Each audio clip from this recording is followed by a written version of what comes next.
All right. Good morning, everybody. Hope you're having yourselves a fantastic start to the AM here. Feeling sharp, refreshed, recharged, and ready to go. And hopefully, right, looking for a smooth and successful trading day here today. Um, we've had a lot of successful trading days, but not necessarily a lot of very smooth trading days here as of late, and I'm looking to flip that script really as much as I can or as aggressively as I can. Kind of torn between a few things. So, last night I was spending a lot of time kind of studying my trading and looking at things and looking through things. And I don't know how much I'm doing that's like legitimately wrong or things that I would be particularly disappointed about. Um, win rate is fine. The wins are fine. But it's just constantly kind of feels like every day is starting with a loss, or two, or even sometimes three, and then it's like once I get a bit of like blood in my mouth, that I'm able to, I don't know, start to find winning positions, winning trades, and then it's almost like I'm starting to then be careful how I phrase this, but almost like I'm pressing, right, to make back my P&L and to get to green on the day. And then, when you're in that state where you're pressing to make your money back, I think that sets you up to make some opportunities or make some trades where you feel greedy or you feel nervous or you feel whatever. And it's been bothering me here for a little bit. Um, Now the pattern is definitely coinciding, and I don't know if this is correlation or causation, but it's definitely kind of started, as I've made that transition to being out west. So, like waking up a little bit closer to the start of the stream hours. When I was out east, I'd wake it up 5:36, right? Having 3 hours right before market opens to kind of like refresh and wake up and feel alive and do all those fun things. Right now, I'm waking up about 30 minutes right before the day starts. At 5:30, 5:15, something like that. Um, so maybe not as like sharp, all things considered, at market open, or at least not as I was previously. Um, Not 100% convinced that that's the reason, right, or that's sort of the sticking point. Um, yeah, so a little bit is frustrated that I can't find like the obvious answer over what I'm doing or why I'm doing it. I think really what it probably means, and well, it's a really frustrating form of variance, and let's go down that path, right? So, like my win rate yesterday was 68%, strong win rate on the day. Um, really positive with how I traded, got the direction right for the vast majority of the day, made a little bit of money. But again, right, started the day off like 0 for 2 or even 0 for 3, before the day kind of like turned around. So that's been like a consistent theme, right? Which is frustrating because the variance is playing out, right? The kind of like base statistics of how you'd expect the strategy to perform are kind of playing out on a daily basis, right? You're expecting, okay, the more trades you take that kind of follow your system, the more likely you are to kind of get that positive outcome, right? At least for a few of them, and then enough positive outcomes, right? And you're green on the day. But it's just a little bit confusing about how that variance is showing up mostly on the first couple trades of the day, and then all of a sudden, right, things are becoming smoother or becoming cleaner or whatever it might be. And that ends up being, I don't know, it's just kind of frustrating. It's kind of agitating. It's definitely not the easiest way to trade. It's kind of like trading on expert mode almost. I think just is opening me up for a little bit more frustrations. I mentioned this on the video on Friday, but it's like market conditions and generally like markets are behaving in a way that's making it harder to maintain mental capital, right? If every day you're starting off with a loss, it almost becomes like a self-fulfilling prophecy to a certain extent. Um, I'm really focusing on that. Like that right now is the thing that's bothering me the most about my trading. Everything else, it feels like a little bit less personal, or it feels a little bit like it's different to what what I'm experiencing at the moment. Yeah, this seems to be like one of the strangest streaks of my career. Where yeah, like every first trade, first even two trades, and like from a system perspective, from a big picture perspective, they're probably the right ones to take. But in like a short term perspective, they constantly seem to be the ones that are causing me pain or costing me money or making things more difficult or putting us on edge or whatever it is. Um, so I'm trying to like work through that a little bit, trying to not get stuck on that sensation or to get stuck in that frustration, because I think that's ultimately what it is. And really trying to focus right on good position sizing, good risk management, right? These really control all the variables around those decisions so that they can be managed effectively. But man, do I just want my first trade of the day to be green, right? And I want like a streak of those. I can kind of have some of those smooth trading days, and not have to. This is going to make me sound terrible, but not have to work as hard. It's been a hard market, a very hard market to trade. I would say in general the last few months.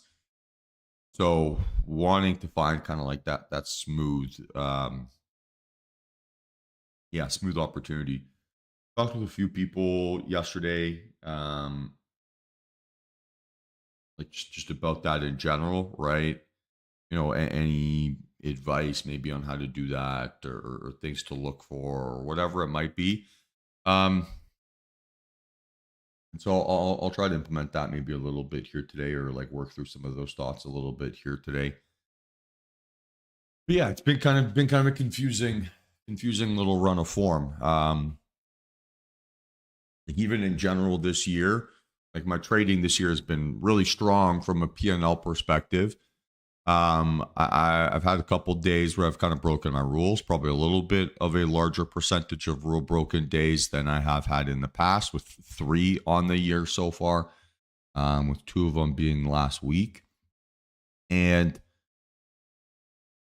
yeah, I don't know. I feel like I'm getting tested a little bit, or I'm getting pushed a little bit, or I'm at like a bit of a bottleneck that I need to solve. So I'm all my energy and attention is towards that, and trying to like get that to be appropriate. Everything else, I'm like relatively happy with on my trading. If I could just solve that to be, yeah, like where it doesn't feel like the first trade of the day needs to be a Costanza, maybe things will go a little bit better and we can go from there. So we'll work through that a little bit, but yeah, just something I've been thinking about a lot, something that's been kind of top of my mind here. I've been, kind of falling asleep thinking about it recently. So yeah, I'm looking for a smooth day here, right? That's really the priority. Smooth and easy trading day, a day where I don't have to use up pretty much all my mental capital, right, to be able to finish the day green. And I think from everyone's perspective, right, if the first couple trades of the day are easy and smooth and clean, then I think it's easier, right, for everyone else to also get the same level of performance. They don't have to worry about account lockouts. They don't have to worry about trailing drawdown. They don't have to worry about, I don't know, letting their psychology, right, get in the way and like make things more challenging. So I'm focused on that. That's really what my objective is here. Um, and yeah, we'll work through it. Maybe we'll see how today goes, but maybe tomorrow we're gonna start the prep a little bit later on in the morning. just to kind of like force ourselves to slow down here in general. But even yesterday, right, we waited until 10 a.m. to place a trade, and then it was still kind of like it, the the the the description I've used. It's kind of like a fighter who loses like rounds 1 and 2, but then still somehow ends up getting the knockout in round 10 or winning on points. Like you got to get punched a few times in the mouth to start to feel alive, which I don't think is the sensation, but something to think about. But yeah, just working through those thoughts. I know they're a little bit unorganized right now, and not super smooth and perfect or anything along those lines. But yeah, just kind of thinking about that a little bit and trying to find like my right rhythm and right flow there. Because yeah, this has been a weird stretch of market variance, where I have been successful. The P&L has been good. I have been happy with the results, but there's some little like execution stuff or some like timing stuff there that's made me more frustrated with my trading maybe than I need to be. And yeah, I want to fix that divergence, right? I want to be both happy with my process and happy with my outcome. Not just happy with one, right? I want them to be kind of telling me that same story across the board. So curious to see how the day shapes up here. Obviously optimistic, right, to get some good action and to get some good follow through, and that I'll be able to make money. I just want to make money in the smooth way here today, not in the hard way. Yeah, like I almost want to have a lazy trading day instead of uh like stare at the screen and don't blink for 2 hours type trading day, if that makes sense. So yeah, looking forward to today. Optimistic, right, that we're gonna have some good opportunities. Hopefully, we can get some some smooth orders and some smooth sections of price action, and then we can go from there. We've got some Fed speak here today. Nothing too crazy besides that. Yeah, a lot of Fed speak, actually, all things considered. And then we got jolts and factory orders. So again, right, we're going to have economic data here at 10 a.m. I'm going to slow down just waiting for that. Yeah, and we'll kind of break down maybe some of the patterns I was looking at here during that first 30 minutes. But yeah, worth kind of noting or worth mentioning here that I'm kind of, yeah, I'm trying to kind of evolve a little bit. So we'll see if we can get there and how that ends up looking, right, from a trading perspective. So yeah, good morning, everybody. Hope you're all doing well, feeling sharp, feeling recharged, feeling good to go. Looking to basically continue what has been a nice little streak here of P&L, right? It's now what, 4 days, right? Pretty strong. I mean, even for the month of May in general, right? We had what, 3 red days in the month of May. So all things considered, performance has been really strong. The trading has been going really well. It's just it kind of feels like I'm taking the long way up the mountain instead of the easy way up the mountain. So I'm kind of looking for, yeah, some of those maybe easier trading days. There's a few things that I've been thinking about here. Maybe it is like a little bit of a dopamine detox type scenario. Trade micros, maybe, right? Maybe paper trade the first setup of the day. Maybe size down a little bit, right, with my position sizing. So those are all like potential solutions to try to get like a bit more objective, right, on that first couple trades. But again, we'll break that down as we get to it, and we'll kind of go from there. One of the traders that I do respect, that I talked to about this yesterday, someone who's been trading for some 30 odd years. They kind of were laughing at me a little bit when we're on the phone. So we'll see. We'll see how we kind of figure things out a little bit. But for me, it does feel like a problem that I want to fix, and it's a confusing problem, and one that I can't see like a super obvious solution to here yet. So I'll keep working on it. But yeah, it's been top of mind, and something that I'm trying to focus and fix, because I think it creates environments where it's much easier for there to be a strict divergence between how I trade versus how you trade. And all things considered, right, the more losses you take and the more that pattern of losses is consistent, the easier it is for those to become frustrating and to trigger mental capital implosions, right? Where you start to average down or you ignore stop losses or you make more mistakes. Which is why I probably think I had like two trading days there last week where I wasn't super thrilled with my process. So fixing those elements, right? Fixing those things. Yeah, should fix that kind of like mental capital drain. So I'm thinking about it, guys. Obviously, if anyone has any feedback, or anyone has any thoughts, obviously open to having those discussions or working through those things. But yeah, that's sort of what I'm thinking about here this AM. So anyway, first things first here, what's the count on ES? Let's start there.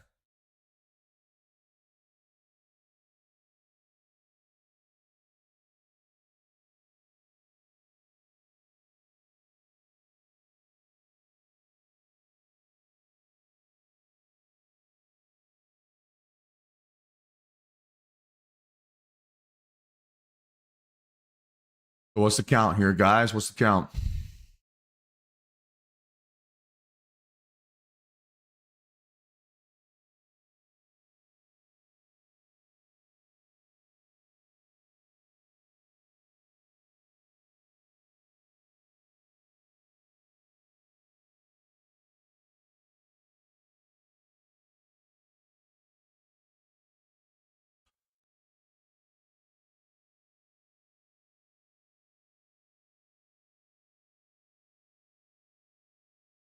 Yeah, 1 for 3 here to the upside, spot on, like a little bit of a trend line bounce, right?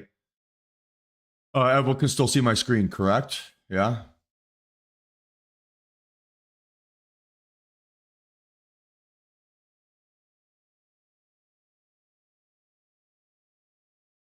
Perfect.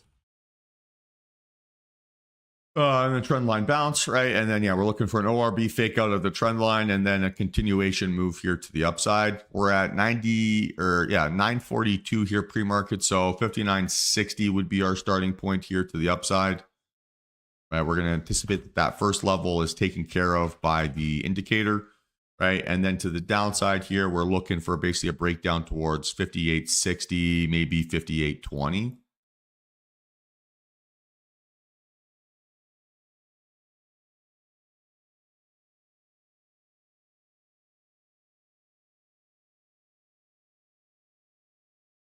And so we'll go 59.20.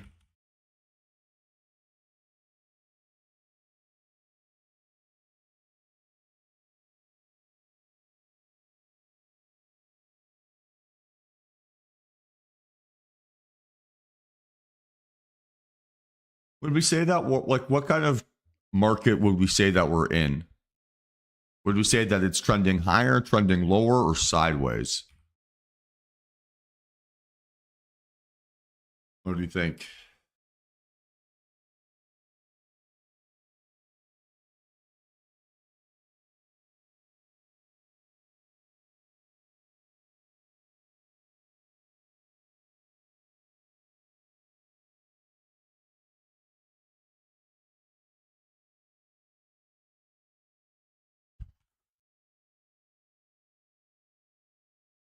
Yeah, it's kind of sideways, but uptrend, right? So like last probably, I don't know, we'll call this 20 odd days, right? Kind of been sideways, not really trending super enthusiastically. So I'd be maybe a little bit patient. I was looking at price action a bit yesterday. Kind of like the general thought or the general move we had was like those 10 a.m. reversals. So maybe that's something that we can look to take advantage of. But yeah, let's cross that bridge when we get to it. NQ, similar, not so similar. How do we feel?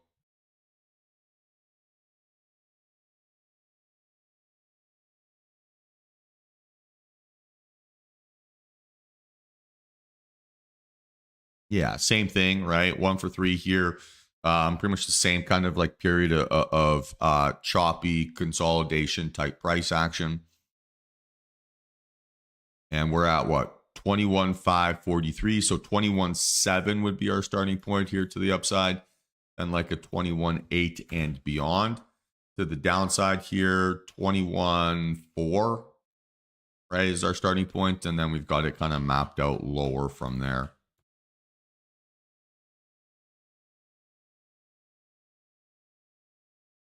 So let's see how it shapes up. Again, I think it's a little bit of more of a bullish bias than a bearish bias, but we've seen basically a two-way tape for a long time here. All right, CL, what's the count? How do we feel?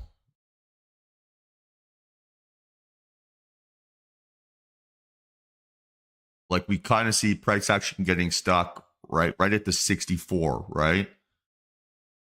So realistically, probably want to see price action break out through that range. So we're going to call this a 2 out of 3 to the upside, and we're looking for just a wedge breakout. So we want to see ORB. Oops. And it's towards 64, right? So 64 is going to be our starting point, then 64.50, 65, and then kind of like that last point of contact is 70 range. Probably a little bit too aggressive from our perspective here today. But we can get, $2.50. That's a pretty decent sized move. To the downside, it'd basically be a rejection back down towards like that 60 area. So ORB fake out, then break down towards, and we'll call it 62, 61.50, 61, 60, 50, 60. Right. So, whoops. So about $2 of downside space, right? About $2.50, right, to the upside. More of a bias here, higher for sure, but we could argue that that is potentially like a little bit of a failed breakout. And until we get that move above that 64 handle, hard for us to call this like a high conviction narrative. So let's see where that momentum is in play here today, and then could go from there. Okay, Apple, not quite an inside bar. Green candle, decreasing volume, nothing gap, right? Gapping down of 1 cent, now 5 cents.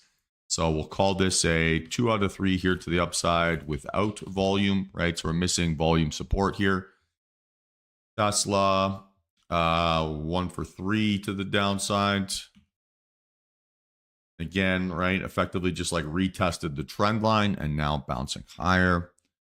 Microsoft, gapping up here, gapping down here a little bit pre-market. So again, we'll go 1 for 3. Yesterday was an ugly day. Amazon, 2 out of 3 without volume. AMD, 2 out of 3 without volume.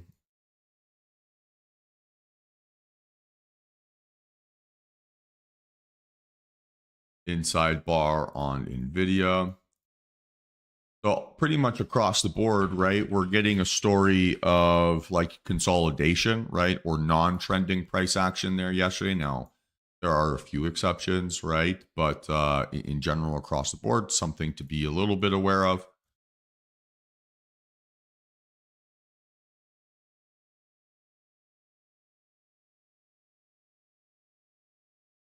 Okay, Netflix, man, this thing's a beast.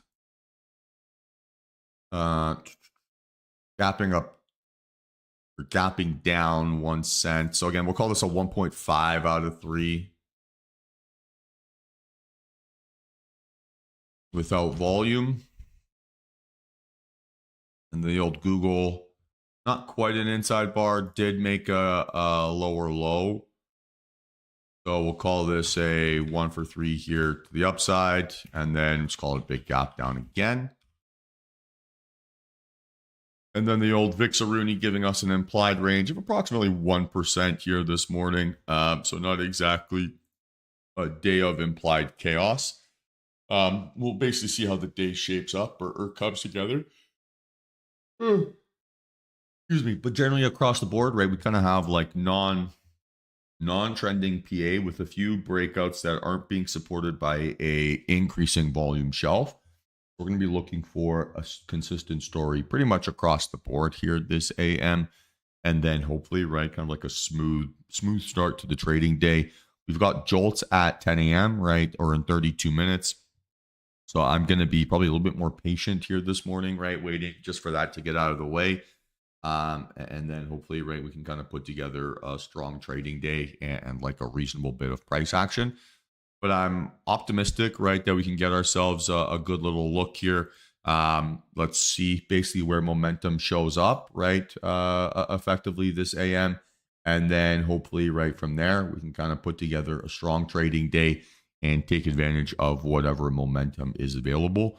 Like I said, priority number one, just have a strong, high quality first trade, put myself in a good situation within that context so that I'm not right giving back effectively some P&L.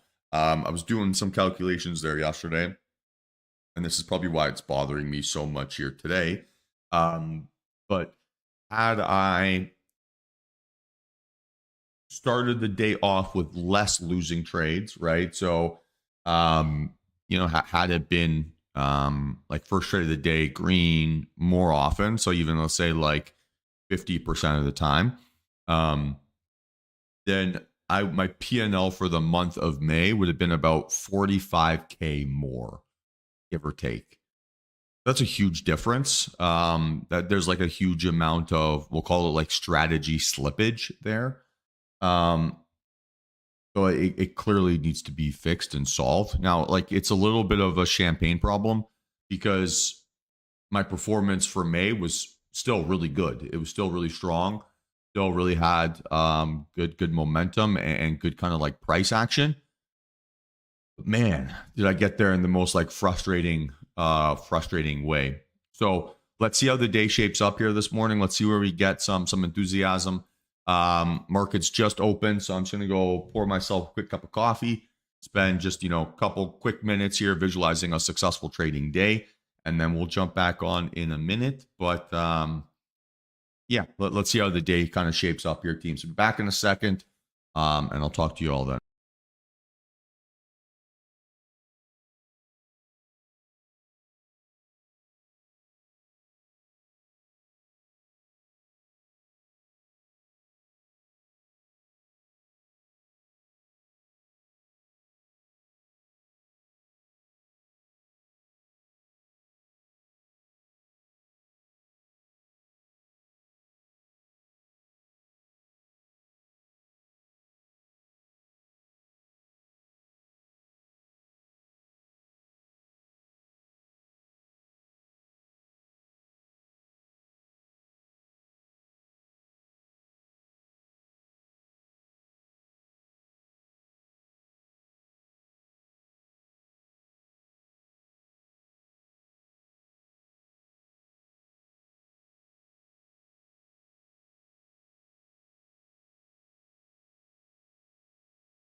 All right, so I'm back, right? Pretty aggressive selling pressure to start the session off, right? Pretty decent volume, larger volume than what we got there yesterday by the looks of it.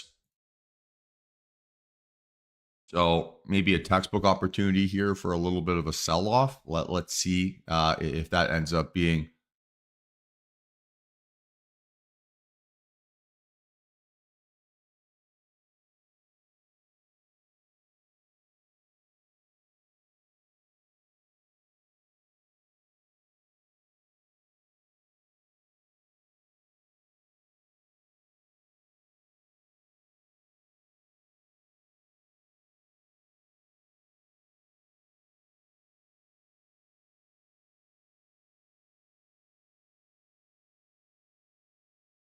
So let's see, maybe an early fake out here now as well.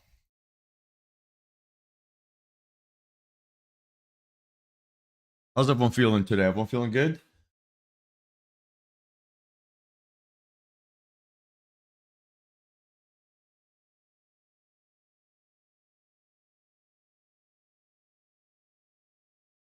Hey, man, Jeet, good morning, man. How you doing?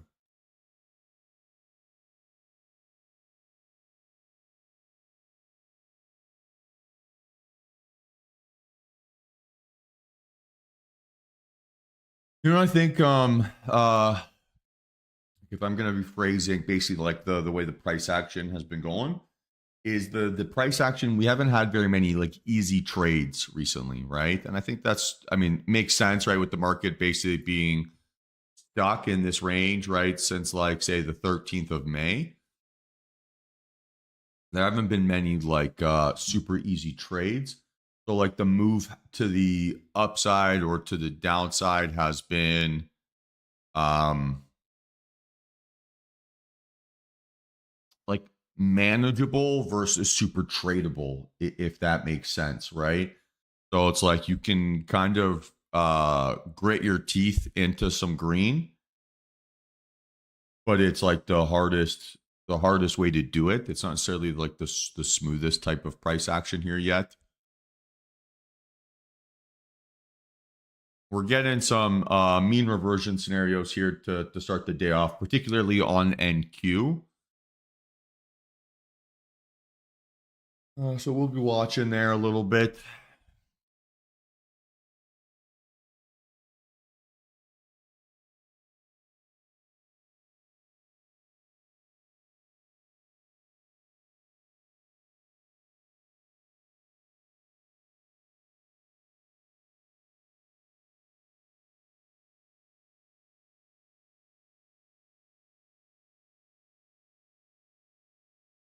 So let's see. Again, right? I'm trying to be very, very patient, no pressure, no reason to chase, none of that kind of stuff. And we've kind of been noticing kind of a pseudo pattern like this, right? Like that 10 a.m. reversal, like that 10 a.m. personality change, right? Has been happening quite a bit. Again, not quite at 10 a.m., but sort of reasonably after that, we're finding a little bit of a bounce. Same thing here, right? Kind of like starts to trend a little bit. So trying to figure out what the like start of today's market personality is, right? And then, once we have maybe an understanding on that, seeing if the data sort of confirms those narratives, that'll give us some smooth bits of price action. But kind of looks like a fake out lower to start the day off and a bit of a fake out higher. So again, I'm trying to be like forced to slow down here to a certain extent. CL giving me some aggression. This would need the aggressive technique though, and I'm not going to get the risk reward to justify that here as of yet. Right? If I were to trade this using the aggressive, right, I would need a pullback that's actually not that much deeper, but I would like to have my reference price to be 86, not 89. Good morning, Roberto. So maybe this is something that we can play on like a different time frame.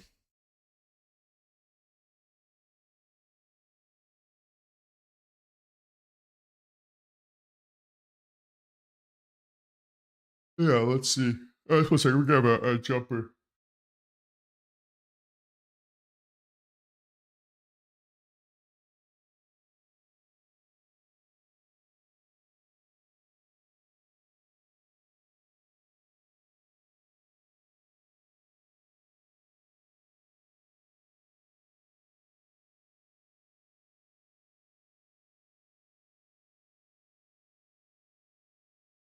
Yeah, so far so patient here still, right? Nothing really going on yet. Maybe looks like a fake out on NQ. Certainly looks like one on ES, but then maybe getting stuffed right at the ORB midpoint. The volume right on this move lower isn't super enthusiastic there either. But I'm being patient.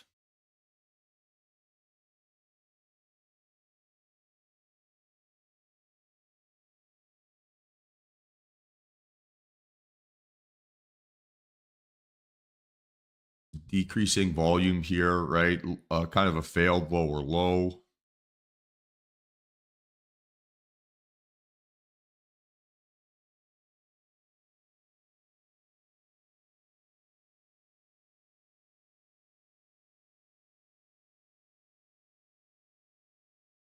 Yeah, being patient here. Drinking my coffee.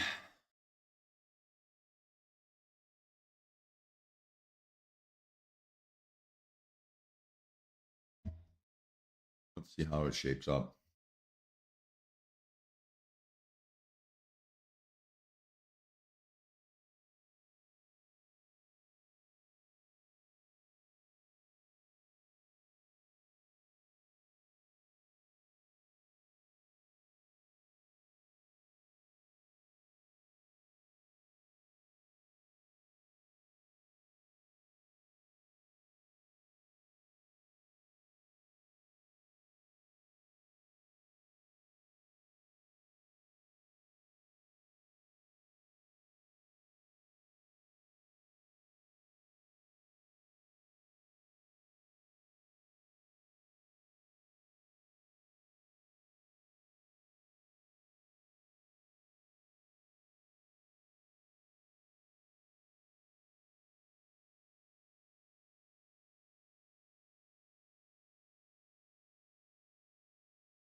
All right, so a couple like little double fake outs. NQs bounced off of like 5800 pretty much.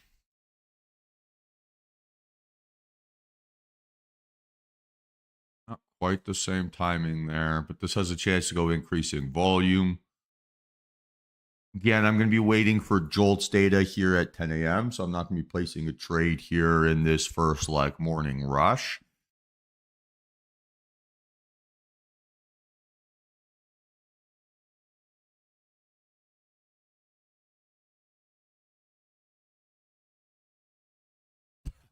I mean, obviously in this like month, right, last month or so, I've been trying to like optimize all my other elements of my life, right? So I talked about this yesterday, um, but like improving my sleep score, for example, right? Getting a higher quality sleep, making sure that my exercise is solid, right? That my diet is where it needs to be, and all this kind of stuff.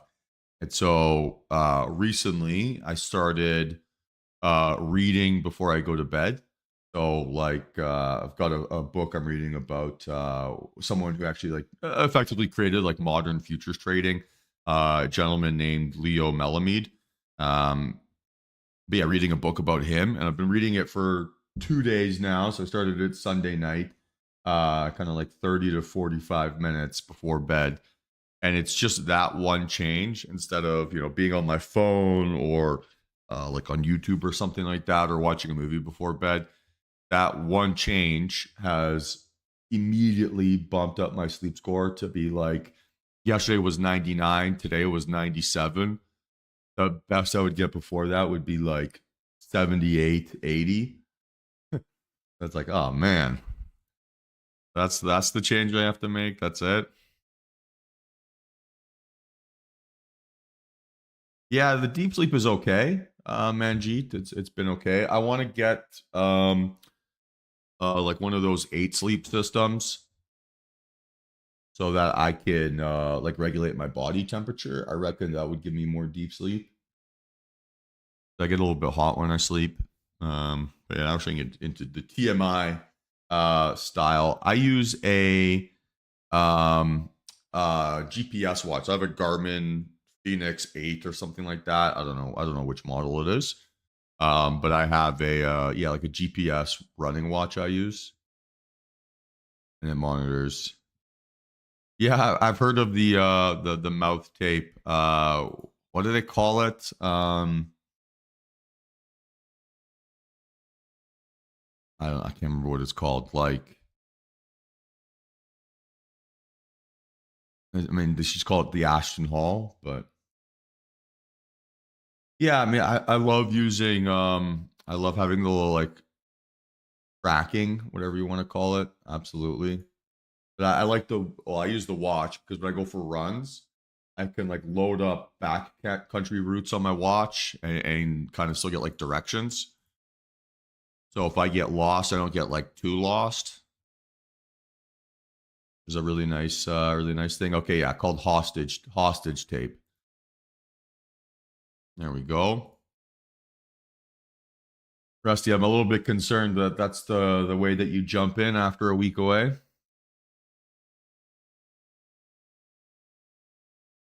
Yeah, it's sweet. I can like go into Strava, make myself a custom route, and then load it up on my watch and get like turn by turn navigation. So it's great for exploring new areas. Okay, fake out higher, fake out lower now on ES. Kind of like consolidation, maybe a flag type environment there on CL. Oh, I want to talk about this a little bit. So, like yesterday's price action on NQ, like this is like a crazy tight channel for it to be within, but I haven't seen so many like intraday flag breakouts in so long.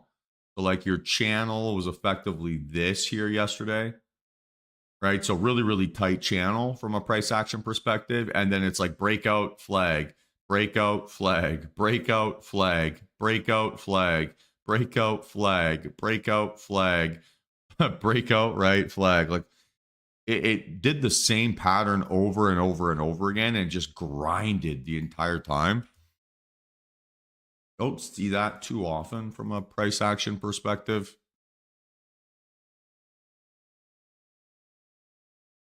Kind of interesting. Yeah, setting up for possibly that little fake out lower on ES, right? It's the fake out higher too, which I'm going to be a little bit patient about. But it's effectively a 60-point bounce from the lows here, right? Just a bit above. So decent amount of volatility, but not a very good direction here of which side the market is going to go. Again, kind of like, back in my mind here a little bit. There's a bit of a focus on maybe having like just like a dopamine detox day, right? Like really just focusing on what's price action doing. No validation from P&L, none of that kind of stuff. Even on my screen, I've changed my and Mike, if you're in here, I think you're the one who does this and talks about this. But I've changed my thing to be points, not dollars. So up 10 points, down 10 points, right? Whatever it might be. So I've got that kind of up and running here. And yeah, let's see, right? If basically like can rein in the dopamine a bit, right, and just really focus from a technical perspective. I think also talking in points might limit FOMO for some people, right, where they're not chasing a dollar figure, especially if they're trading different account sizes or have a different risk tolerance. So we'll see how that goes. Put a bunch of my trading stats there into OpenAI yesterday. See if I can find it.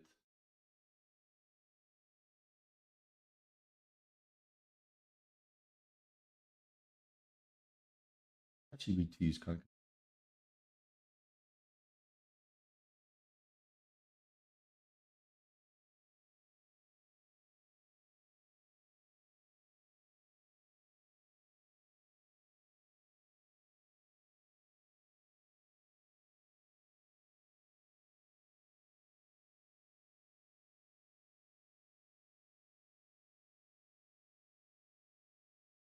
I don't know where it is.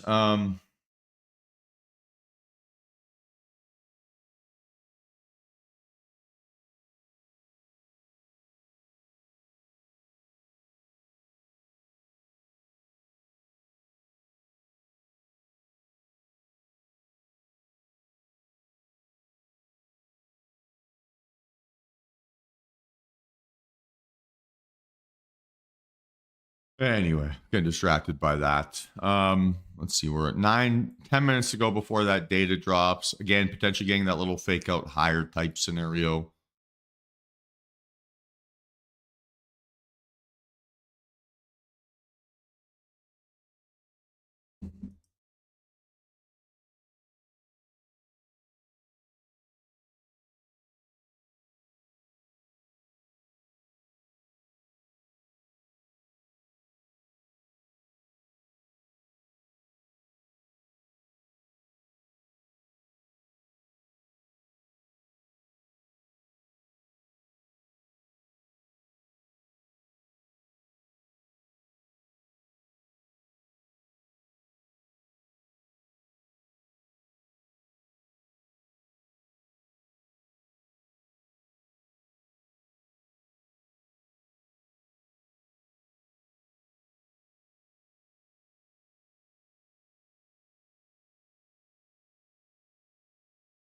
All right.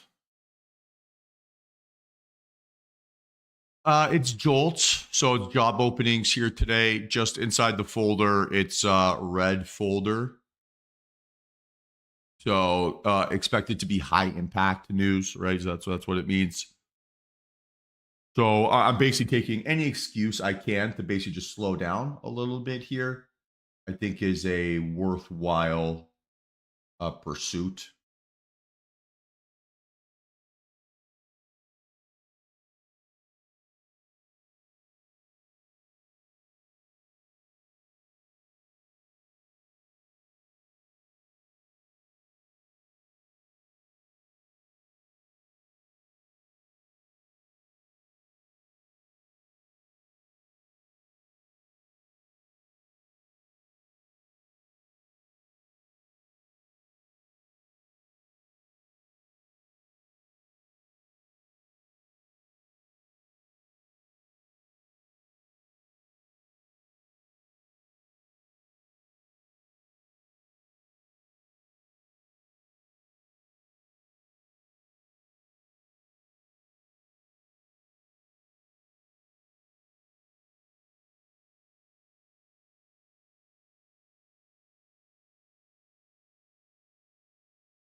And so fake out lower, fake out higher.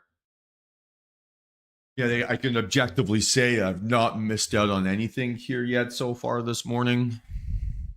And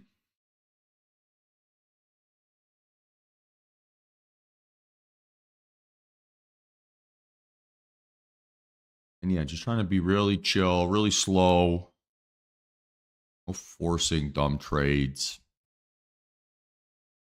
Maybe there's a little bit of seasonality to it, right? Where yeah, this is just a market that's like a little bit more mature, i.e., like the moves are happening a little bit later on in the day. So instead of like forcing it, thinking that it's going to be different early, maybe just playing the game, right? And just allowing like that seasonality, right, to play out.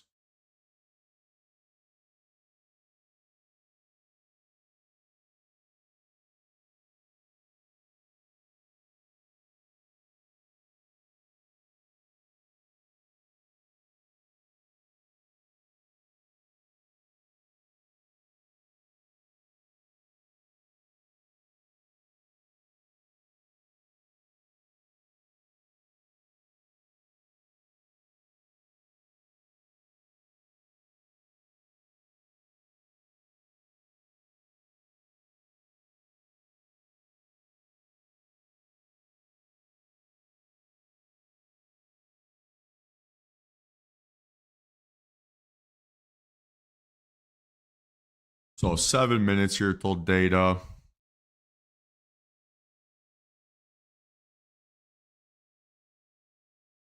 Yeah, potentially. I'm not sure if job openings will be that.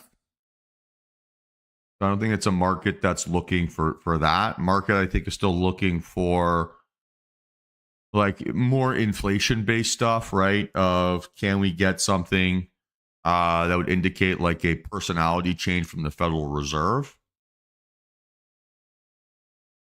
Like that's really our next opportunity or our most obvious opportunity, right? To get that like change in market environments is when we get into like a rate cut type personality of the markets. Right now, the Fed is kind of sitting on hands and figuring out what to do. And price action is effectively doing the same thing.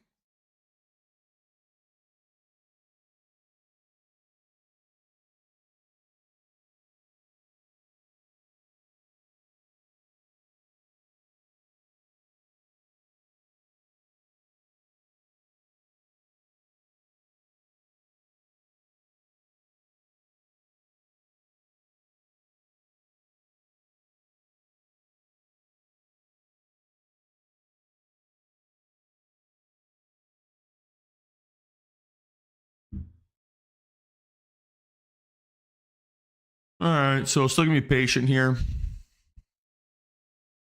I'm just gonna go fill up my cup of coffee here, guys. Be back in a couple minutes.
All right, so right, kind of now reversal breaking out up and over.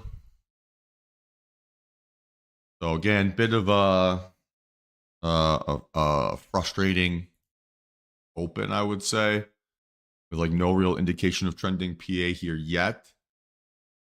Now let's see if we can get a high vol breakout above this fake out high. That would be pretty nice.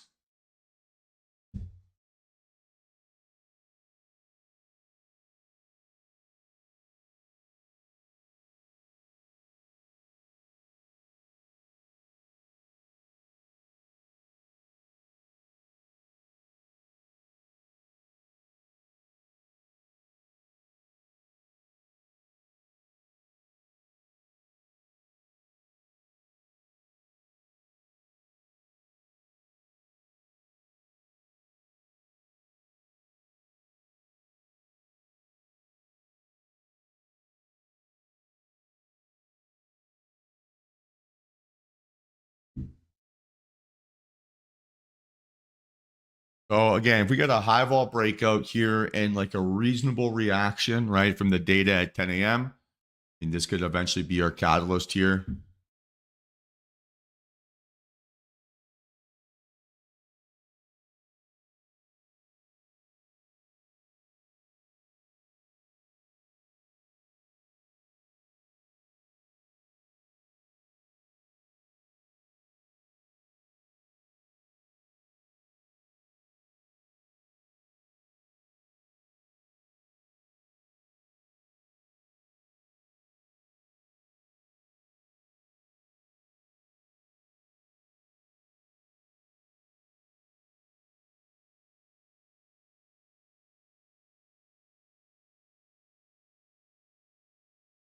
So let's see.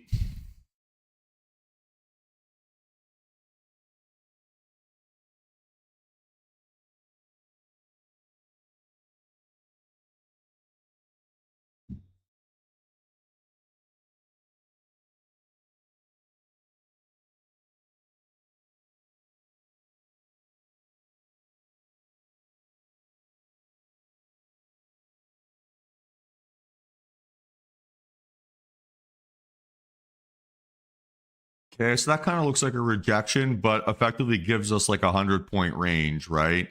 So 607 is the high, 511 here is the low.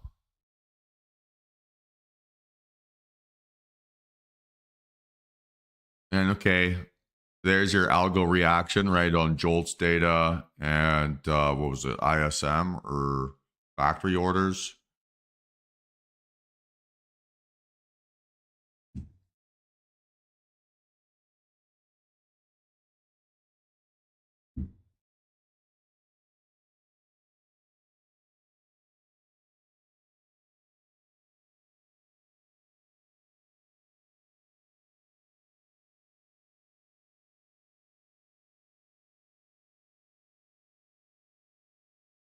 All right, let's see.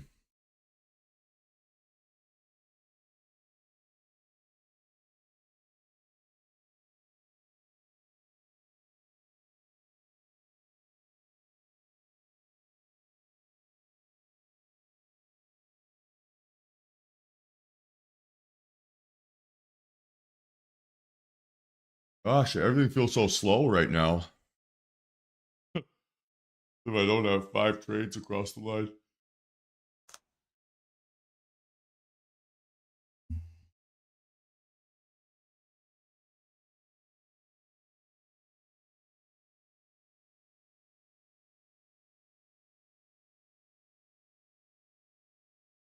Okay, CL breaking out here to the upside.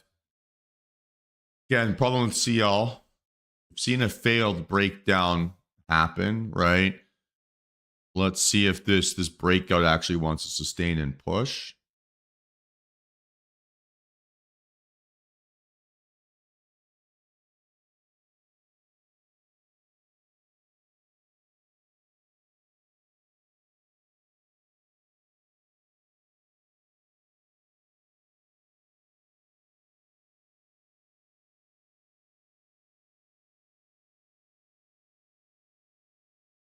Okay, 50 seconds to go here on NQ. We want it to look like a most bullish, second most bullish, or normal body. Same thing here with ES, although ES, right, not quite breaking out above that opening range. Slight divergence right between the ES and NQ might make this a little bit more challenging. CL, good breakout. Apple breaking out. Tesla breaking out. Microsoft finding. AMD finding. AMD breaking out. NVIDIA breaking out. Okay, so kind of a mixed bag, I would say, maybe from our leading names as well. But this looks like a good breakout here. So fake out lower, fake out higher. Now high vol breakout through the fake out highs. And it's going to be on second biggest volume of the day. So I am interested in this for sure. It would look something like this, right? Stop loss would be 627.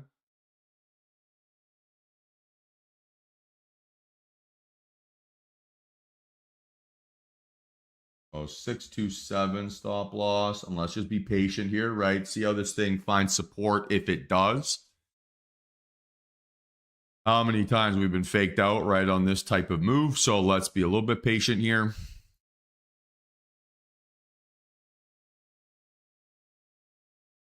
And so I've set my reference price now to be 632, right? And then stop loss now needs to be 623.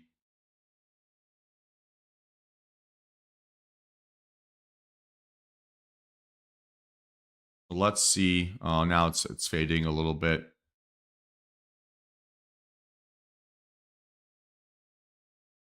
Very interesting. And we're almost at its like cap of where it can pull back towards. Basically 605, right, will be our max. But if I'm looking at this objectively, right, if bulls were strong, they're probably not reacting like that.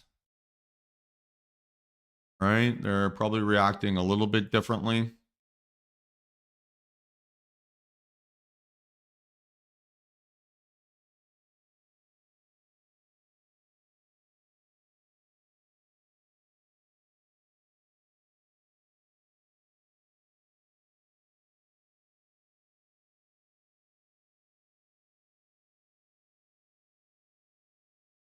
Yeah, you mean the blue line, Paco?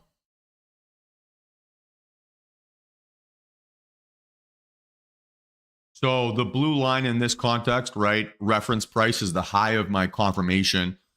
If I find support, right, I want to use the high of my confirmation candle as like my entry target or my entry price. So it's based, right, whatever the high is. And then I really want to make sure, right, that the difference between my high price and my stop loss is no more than 25 points. So it then becomes, right, although I might have the risk reward to jump in at 636, I don't have the position sizing, right, to be able to pull that off. So that's sort of where it comes from. I'm using the high of my confirmation candle as like my area where I would expect bulls to defend, right? If I get a kind of like pullback scenario.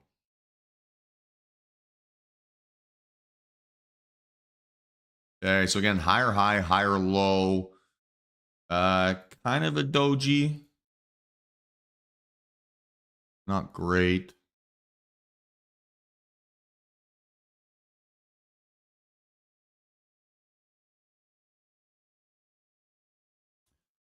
Looking at this yesterday a little bit here too. The OGs will remember this, but maybe this is a market that requires us to have like that little low vol pullback candle first. So it becomes basically a 3-candle setup, right? Where it's a high vol breakout, low vol pullback, right? Or lower than previous bar and something that looks like neutral to least. And then a high vol breakout above, right? That low vol pullback reference price. That could be something potentially.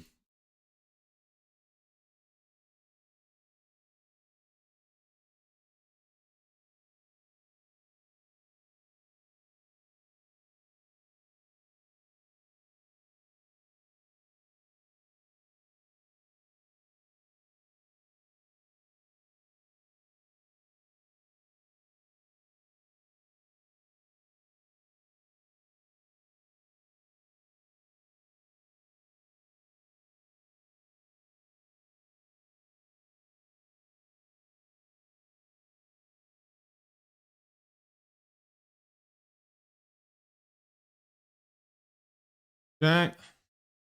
So far, good decision here, right? So far, good decision.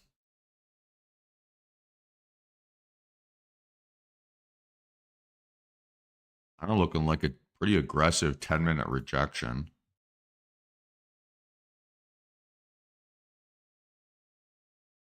I could definitely be convinced on this.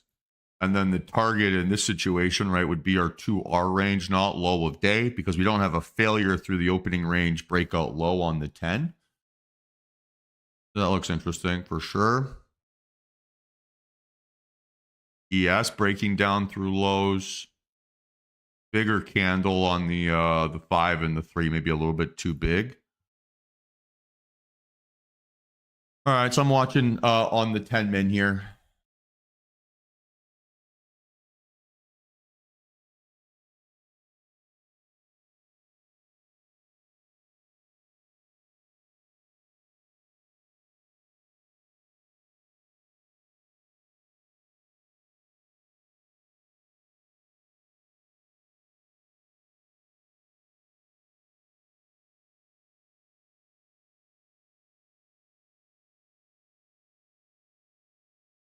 Let's see how this thing closes. Strong close would be preferred. Doji looking type price action. Oh, Jesus. Would not be great.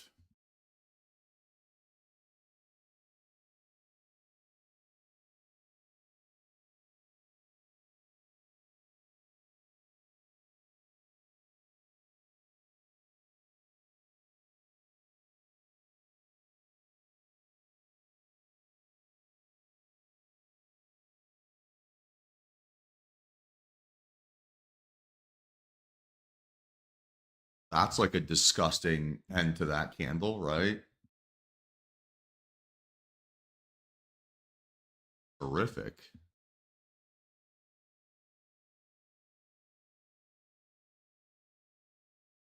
Let's go, Logan. Congratulations. Great start on that breakdown. Well done, man. Now go enjoy the rest of the day, right? Don't do anything that would give back that performance. Go be a killer somewhere else. That's awesome work, dude.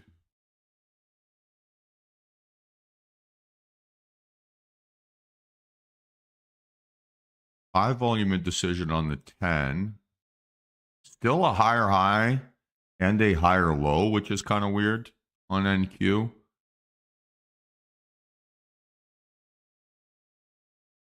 CL maybe giving us a 10-min breakout here.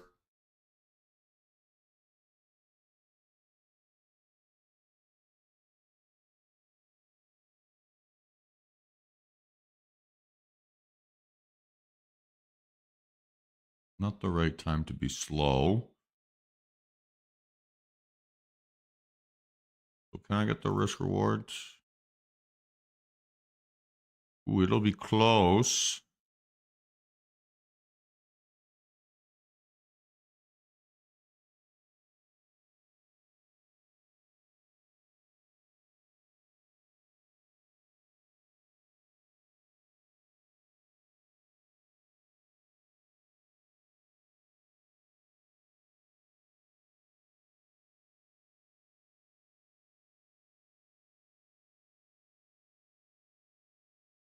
So still got a little bit of work to do on the CL. I don't like how almost like the moment I started watching it, it was the exact moment it stopped moving. That's got to be like a reverse Midas touch.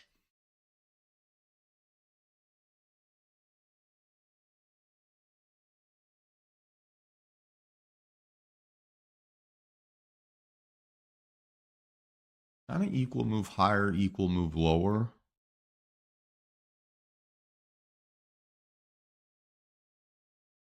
Stop loss here would have to be high of day. Again, complicates things a little bit. So we need a decent pullback here. Able to justify taking on this risk. We need an entry. What's that? Like here-ish, right? So 618.75 or better, i.e. to have that $500 worth of risk with just one contract.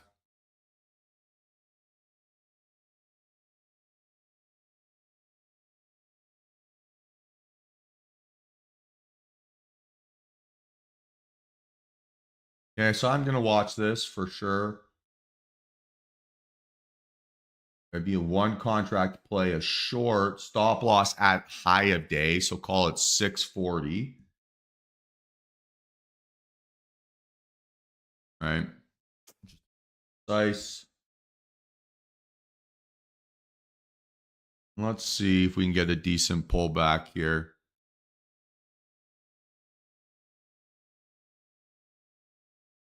Being objective, right?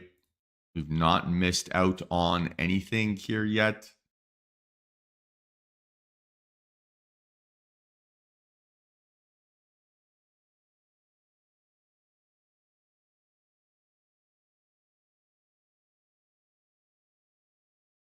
We still got a ways to go.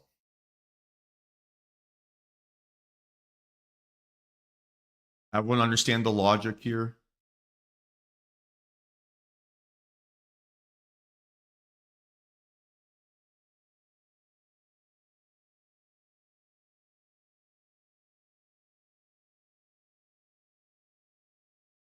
All right, sweet.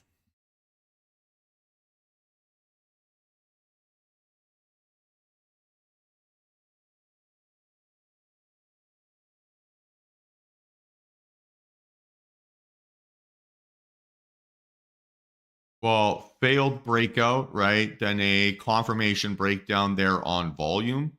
So high volume separation away from 600, second largest volume bar of the day. Price action here is telling me that shorts are in control off of these highs. And that, yeah, bullish momentum seems to be waning, right? Even on this pullback here, it's consistently decreasing volume.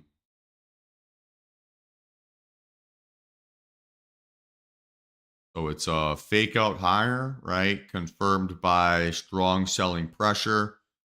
Now trying to see if I can get a reasonable pullback entry here. Still got a ways to go, 10 points-ish before it's even within thinking distance. Yeah, so far so choppy here.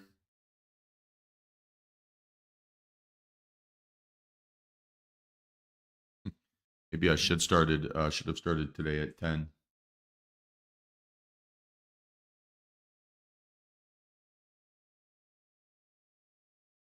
Okay, so watching here, we're a few points away. I'm going to wait, right? I'm going to make sure that the reaction inside my buy zone, which is going to be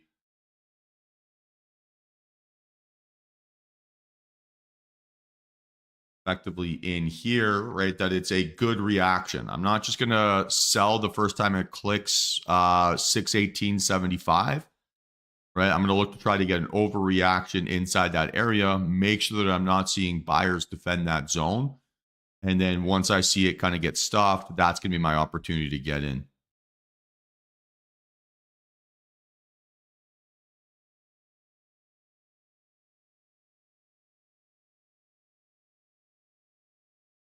And I've been super patient all morning here so far. I don't now need to rush it just because I want to feel alive, right?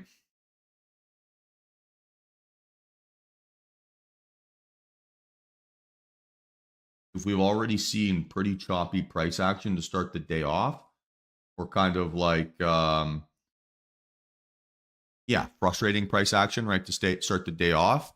We're kind of going to assume that the market is going to continue to behave that way until we get a proven otherwise. Even this, right? Okay, it's a 10-point move, but look how quickly it's pulling back, right? Look how quickly it's going to give us another opportunity.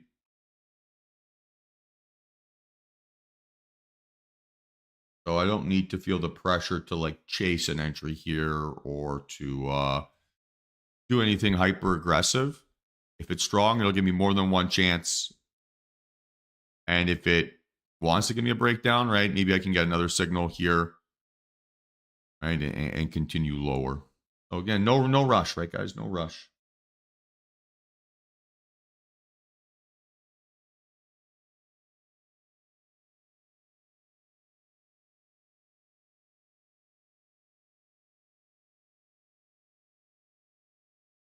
All right, so still watching here. Got everything set up.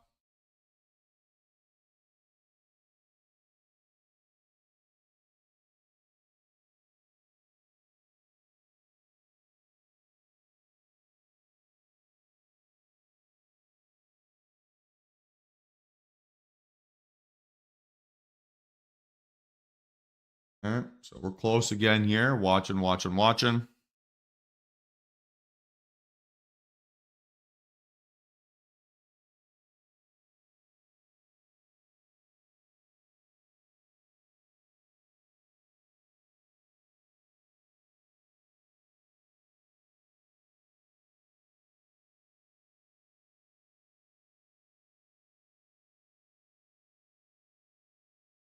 Okay, back to within potentially striking distance here. So now watch, right? Watch as it pushes towards higher highs relative to the previous bar. I think that's our chance for that overreaction type move.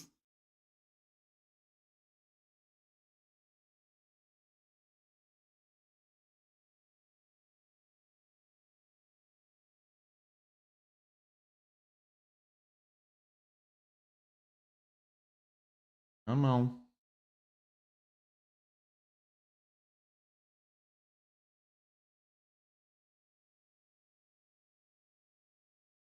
Better. All right, so you're going to get a little pullback here.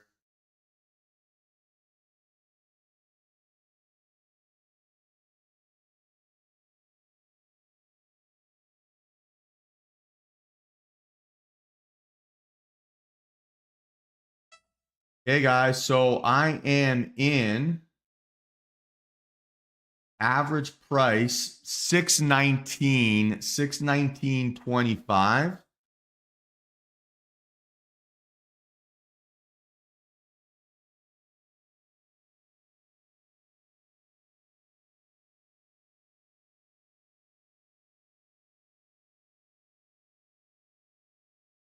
Not a perfect entry here by any means. But let's see. Much better reaction. Much better.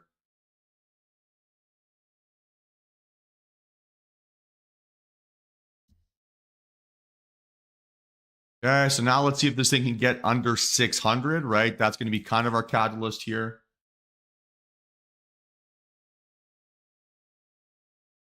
Kind of a gross close.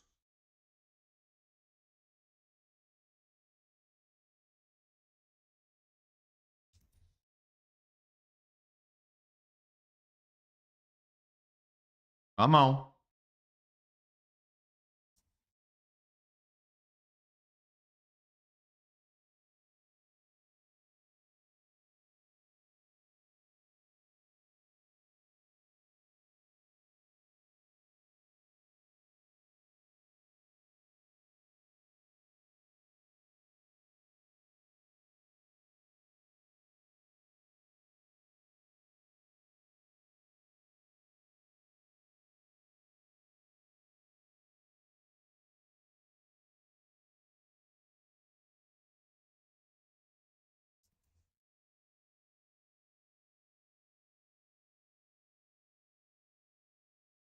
I don't like the little bounce off of like 610. So I'd like to see this thing basically get stuffed and die. Right? It should move quickly in our direction, not kind of like dilly-dally around. Kind of feels like it's dilly-dallying.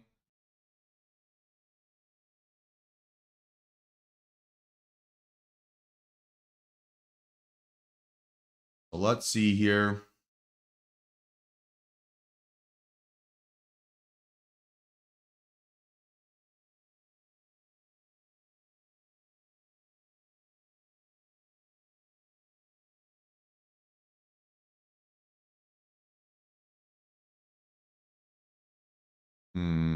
I have a few trust issues. Come on.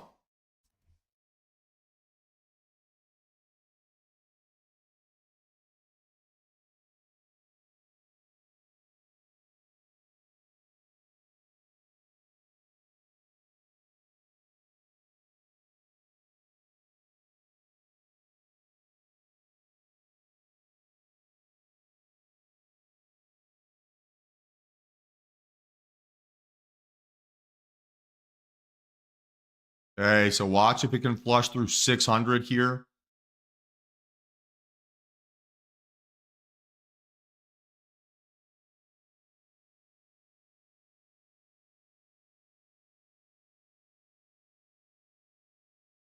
Come on.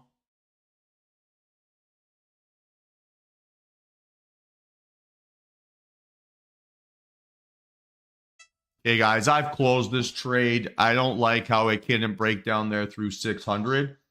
Exit price on that was 607.75, 607.75.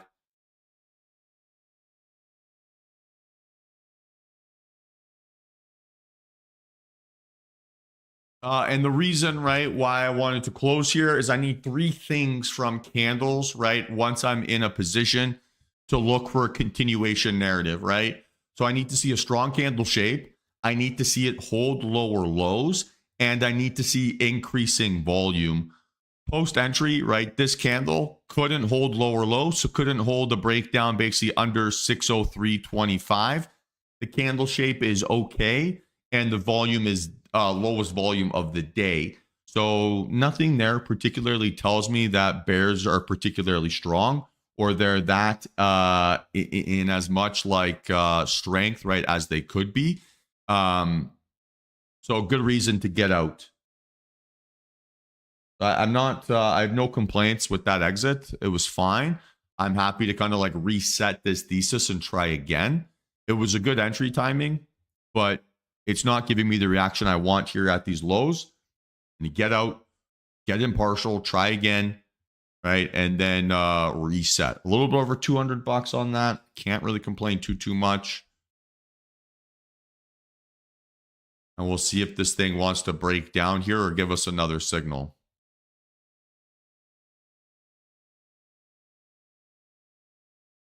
What basically I'm trying to avoid there is avoid the like mentally exhausting fake out, right? So then having have felt that move down towards 597, right? And then now seeing this pull back towards 612, 615, right? Back closer towards our entry price. This is where we would get a disproportionate impact on our mental capital because part of the move kind of felt like it just happened. So again, right, being proactive here, not reactive. That fake out lower low, not a good feeling. And closing where we did, I think makes sense in hindsight. Okay, good first start here. Not like a monster win to start the day, but I'll take it. I mean, I would say the vast majority, John, of my trades would be on NQ. I would say that it's my favorite to trade. But I trade ES, NQ, and CL.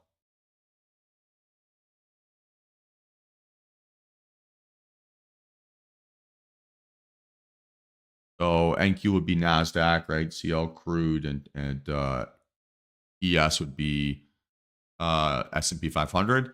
Not quite sure how they maybe you'll have different codes or whatever for some of the tickers.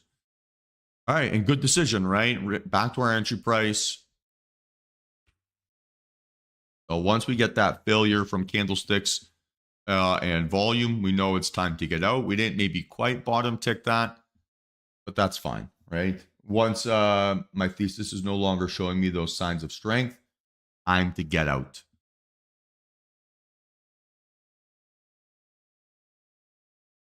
So the counter, right, and I say this all the time, but the counter, right, to stressful trading is to try to be very technically proficient, right? So you judge the candlesticks post-entry, you judge your entry timing based on how much time you spend in drawdown. All things considered, I would say 1 for 1 on good decisions here to start the day off. ES giving us a breakout, but it's not a breakout on enough volume, right, which would be my main concern here.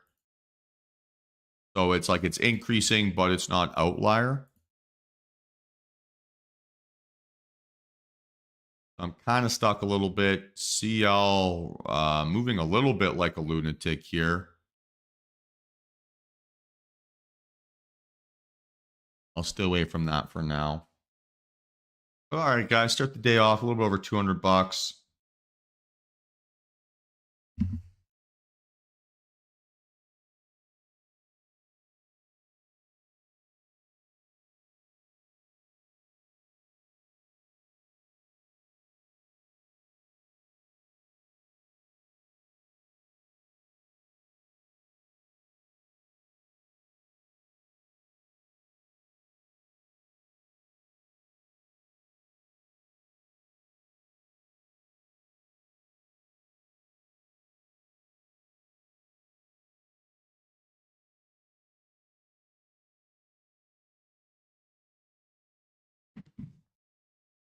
Sorry, someone just sent me a Twitter DM, and it was, "I really hope you look after our younger son."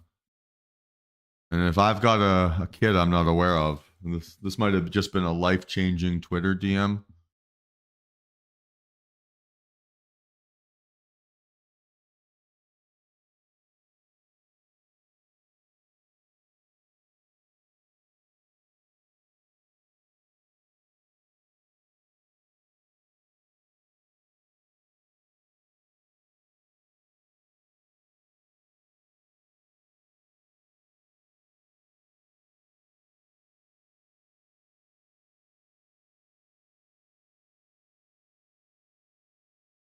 Okay, so ES, is it giving me that breakout?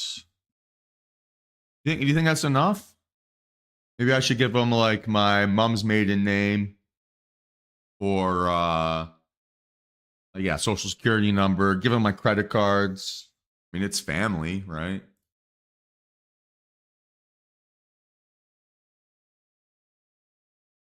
I mean, ES kind of giving us a possible breakout scenario here.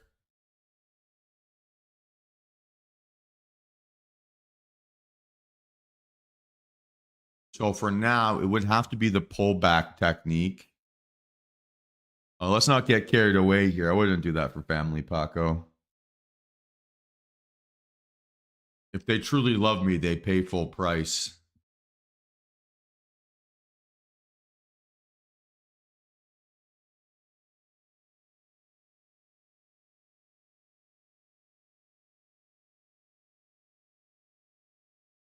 So maybe here, reference price, right, where I'd be looking at here would be the previous breakout candle high. Basically trying to see if I can get a good bounce off of that area, but this would be an ES setup. Stop loss, 954.50.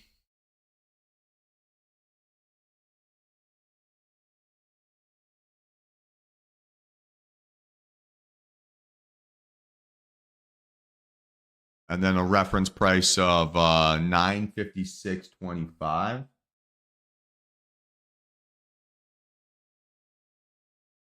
So that could be maybe 6 contracts, right? If I get 526, I could go 6 contracts. Sorry, 556. Sorry, 556. I would call this outlier relative to the previous setups. That's fine. Kind of like skimming the top.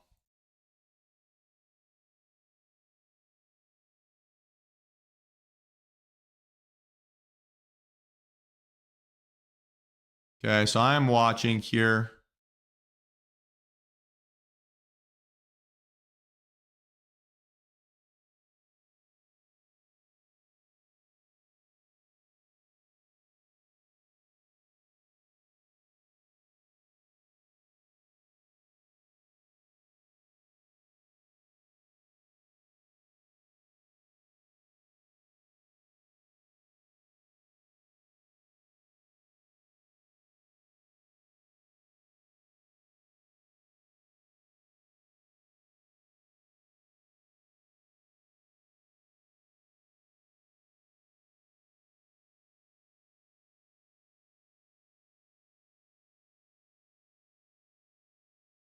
It's $50.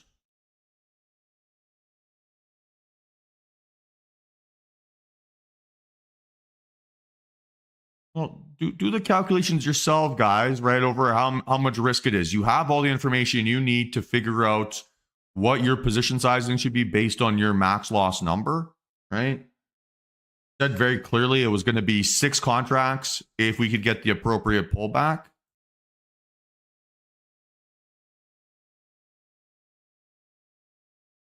So it was going to be what, 1.5 points worth of risk, right? That means you're risking $75 a contract. How many contracts could you buy? Like, if you want to feel confident with your risk management, you got to be able to do those own calculations yourself, because it's you understanding how much risk you have that's going to remove that anxiety. Not understanding how much risk I have, that does nothing for you.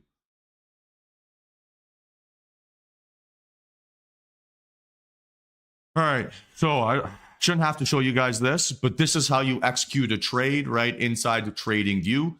There's multiple videos about this. So again, I'm a little bit confused over why this is an issue.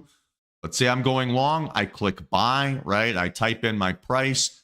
I put in my stop loss, and then I click submit, right? Then I can see that my order has been submitted and it can go in, right? And then I can close this trade, or alternatively, right, I can do a sell order and get rid of that position. If I want to go short, I click sell, I adjust my units, right? I type in my stop loss, and then I click sell. Now I'm in a position.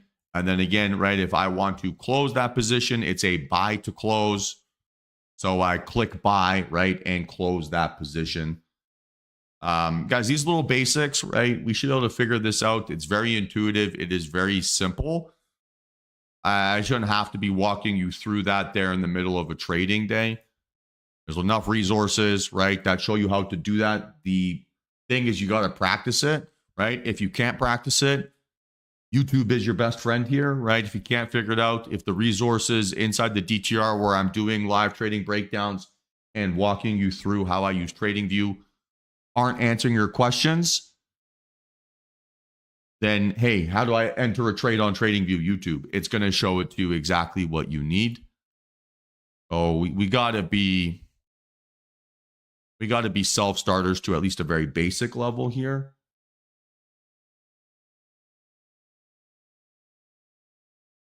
So please, guys, figure that shit out.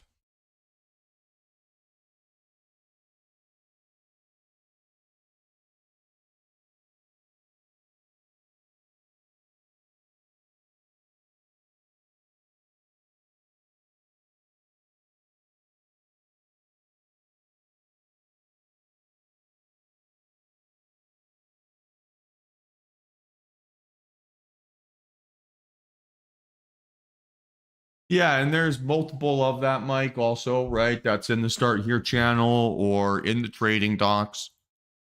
So all those resources are available to people. Got to use them.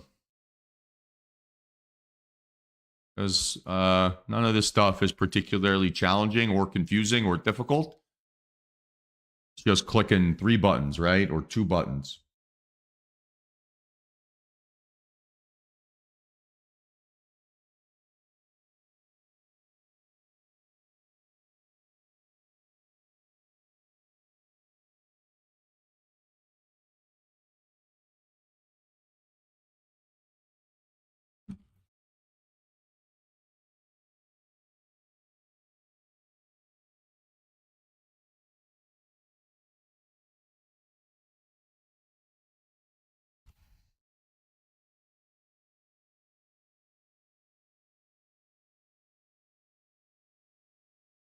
Oh, just starting to get that time of year, eh, Topher?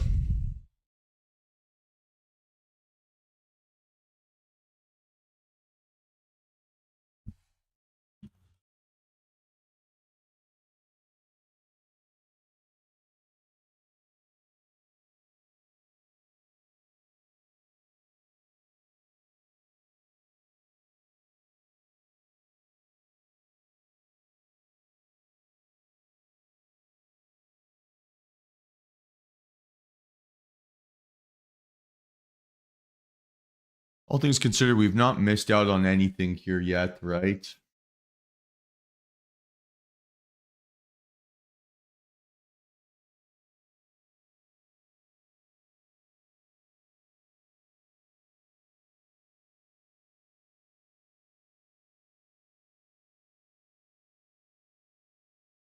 yeah, for now, just chilling here, team. Not much is changing. Not much is moving here short term.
Hey, don't disrespect Super Bowl champion Kenny Pickett.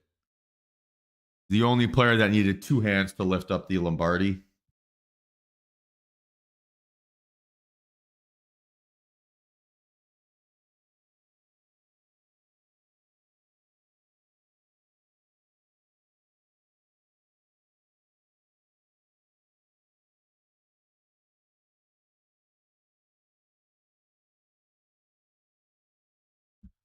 For now, here, team, hanging out here pretty slowly. 1 for 1. Kind of nice. Was the right decision to close where we did. I'm just chilling here for now. We'll see if something else comes up.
So, still chilling here, still slow. Not much moving, right? Not much shaking. All things considered, good trading day so far, right? All things considered.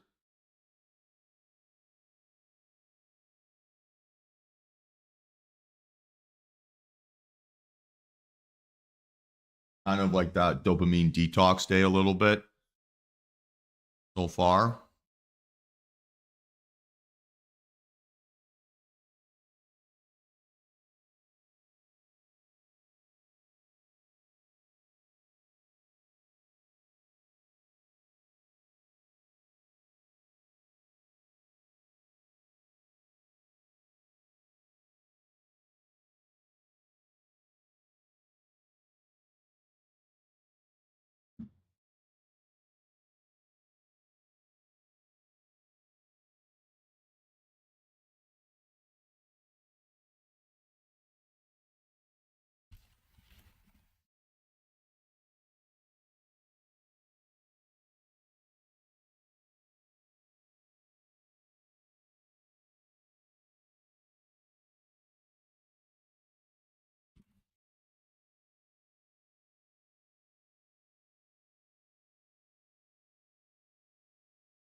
Yeah, we have a chance here.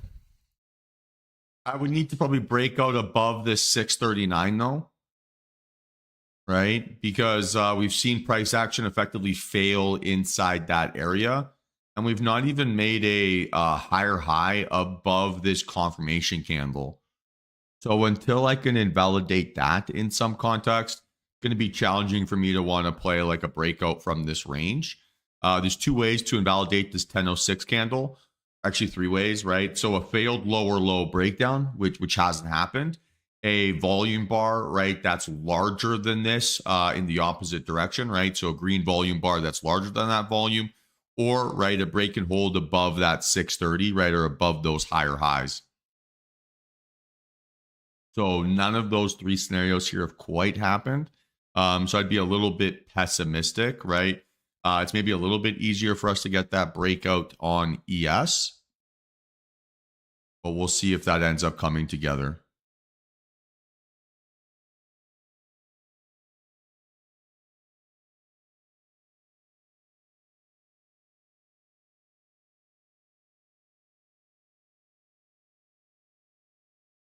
So let's see.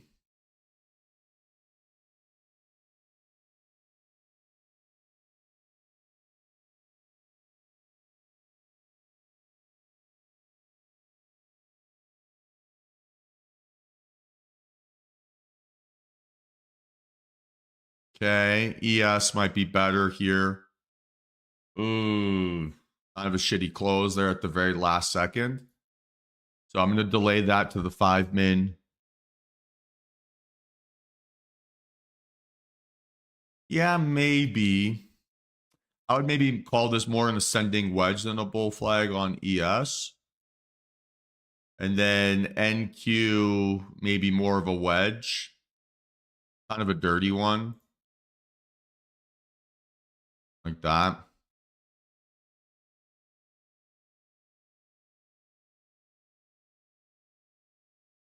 So let's see if we can get a decent volume standard here.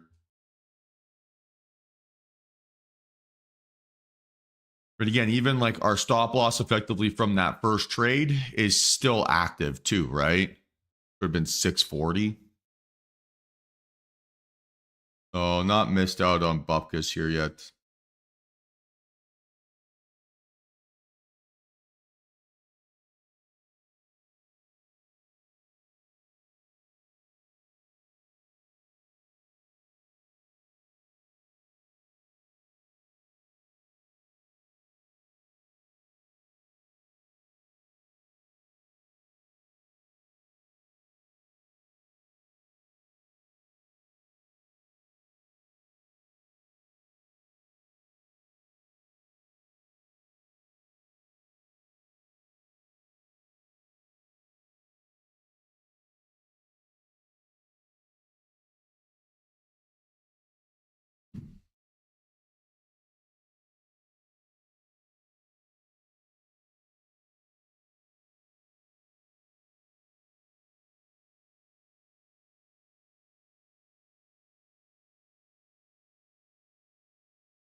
I mean, CL, I've been particularly impressed by here today. It's still not above yesterday's high of 64 ish, but it's a pretty good little climb here, kind of like a steady little march higher. It's kind of impressive. 5 min candles on ES and NQ, not quite super enthusiastic here.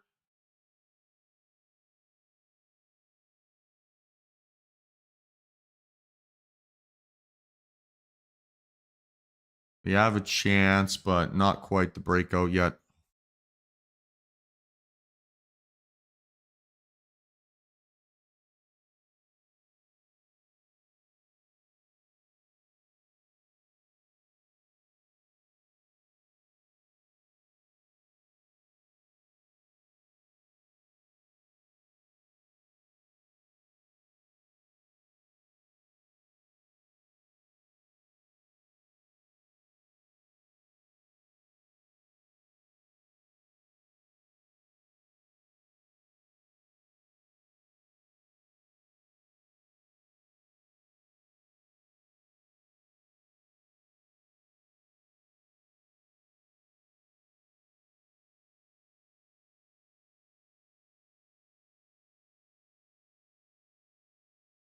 Oh, kind of a nice and calm trading day. Kind of a boring one.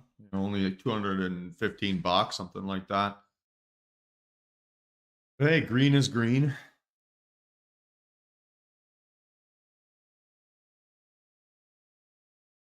Yeah, I'm right in front of my screen here. I'm watching.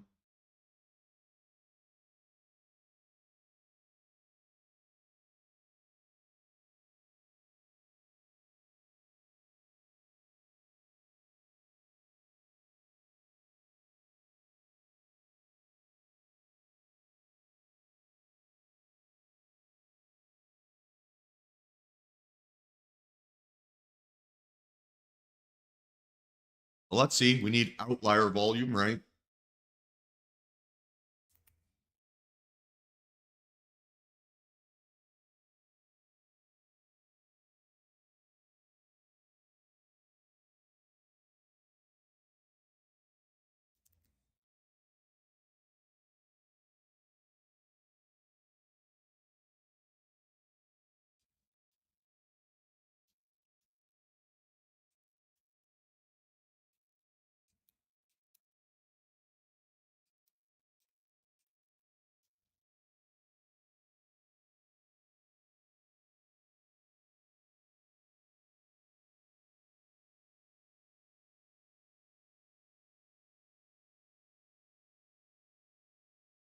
Okay, what would our target be here?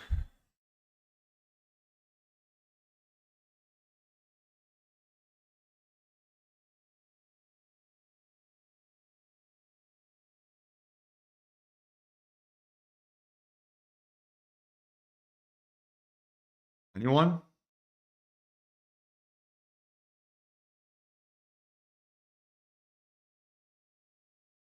Target would be our 2R range, right? This red line. Guys.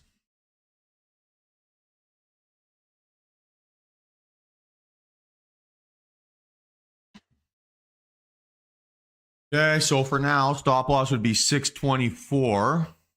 Let's wait. Right? And reference price would be previous high of day. That would be 14 points of risk, right? Or $280 a contract. So it'd be one contract play. Now, right, we're looking at the aggressive entry technique. And let's see if this thing finds support. That would allow us to go larger position sizing, right? Because you'd be looking at approximately 10 points of risk, right? A bit less even.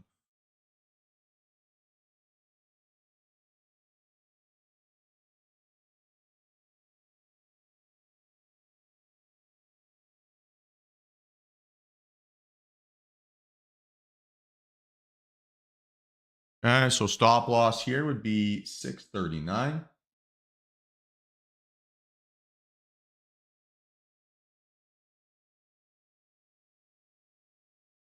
Okay. Now we want to see a gentle pullback here, right? Gentle pullback.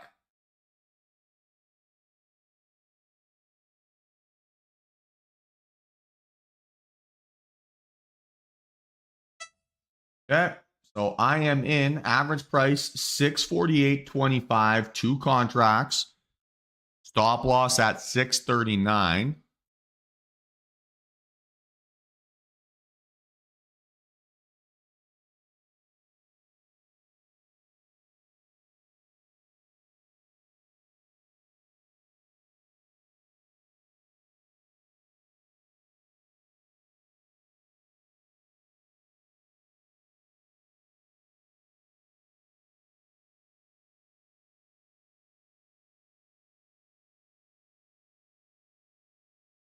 Ooh, good bounce.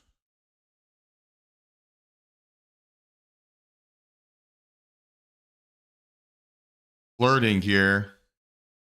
Come on.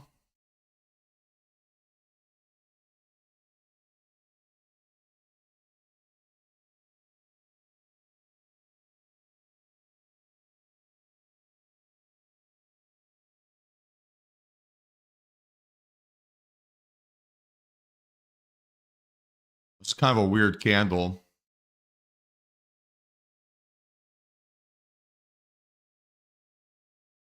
Okay. Absolutely flirted with disaster there. Still.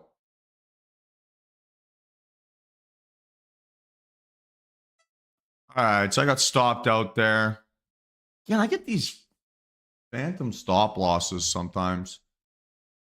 I don't think that hit 639. I see slow as 639.38 or 2025, sorry.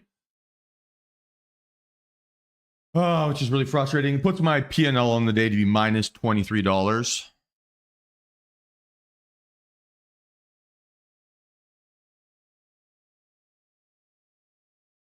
Kind of tempted to try this again, because I don't think my thesis was wrong. I think I just got shaken out there.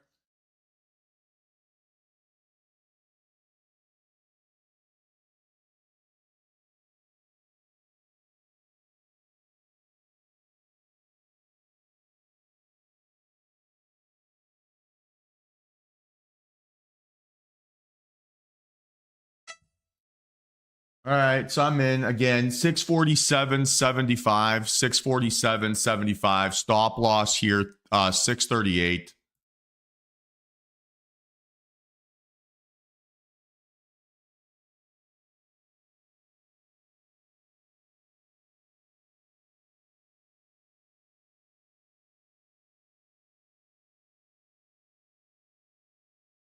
And that's 3 contracts this time.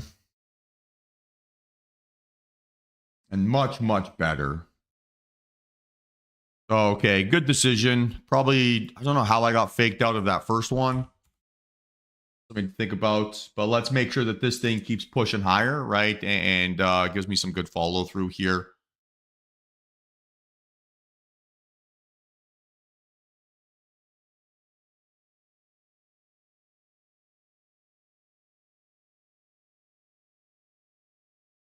Okay, so far so good here. So far so good.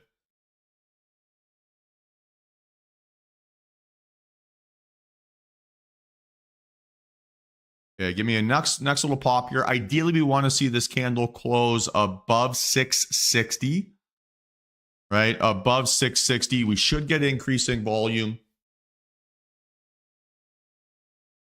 And let's see if this thing can push, right? But so far so good. Yeah, John, I've been getting some kind of like what I think are kind of like bullshit stop losses where I'm getting stopped out 1 or 2 points before the actual stop loss price. It's driving me mental.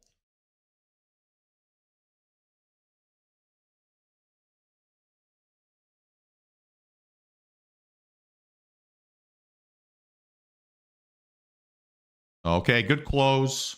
Let's see if this can give me another little pop here and push towards that 70 range.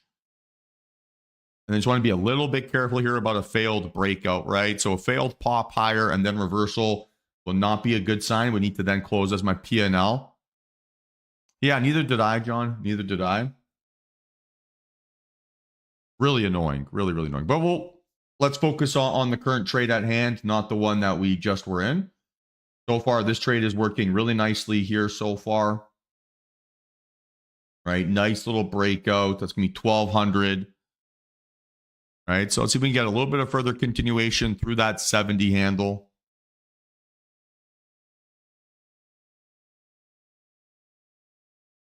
And keep pushing higher.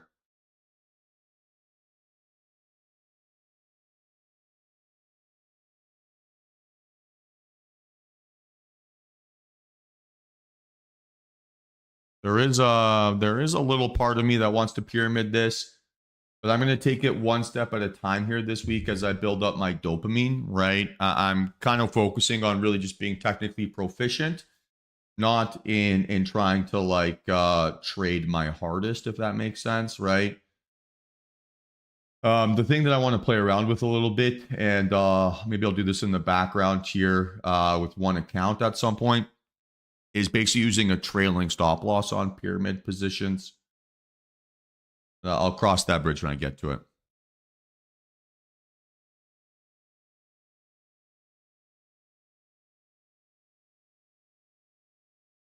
Okay, so far so good here. So far so good.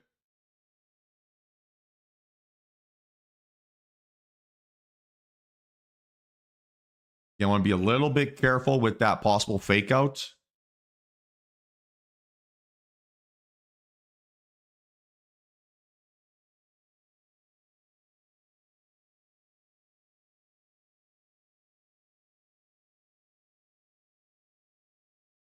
Kind of just flirting around that $1,000. Let's see if it's got some more juice here for us.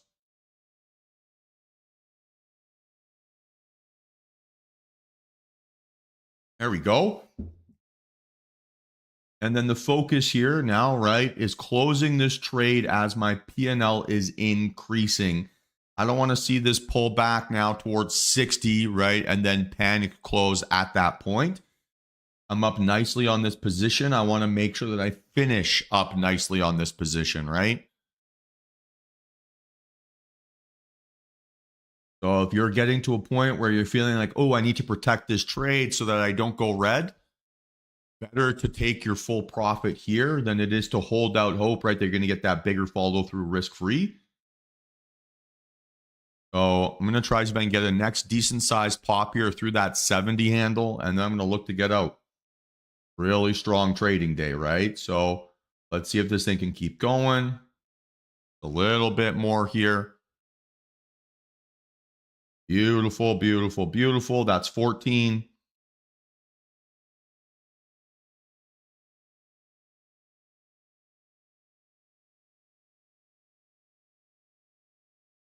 Okay, we're looking sharp, team. We're looking really, really sharp. I'm going to be looking for my exit here in a moment. All right, and I am out.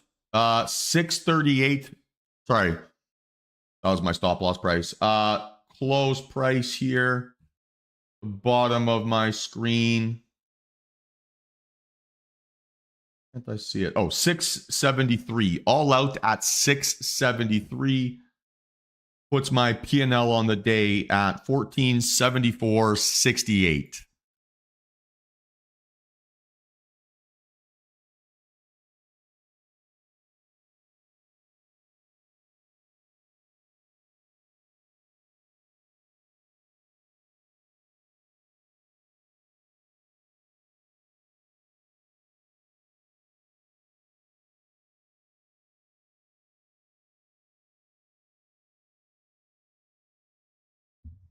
Beautiful. I'd have one. Look at that close, guys. What a beautiful close. How's everyone feeling here today? Let's go, Mark. Congratulations. Smoother trading day, right? Much smoother trading day, correct?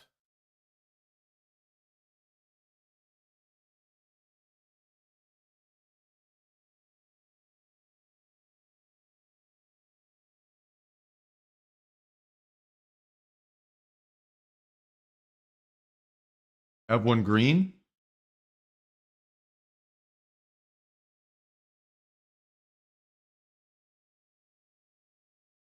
What was your contract sizing, John? Okay, not bad. Like I think it's not an issue to build up your tolerance, right? To rate towards trading bigger sizing. But your objective, right, is to figure out what your max loss number is, and then to always keep your trades within kind of like striking distance of that number. Give or take, you know, a couple, like $100, right, either side. My max loss that I'm willing to take is about $500. So I'm always willing to figure out, right, my position sizing then based on that. So in today's context, right, first trade, I had 2 contracts. I could have done a little bit bigger. Yeah, that's a you problem, Robinson, not a me problem, man. Yeah, I don't know how else to address that. Hey, nice work, Jalen.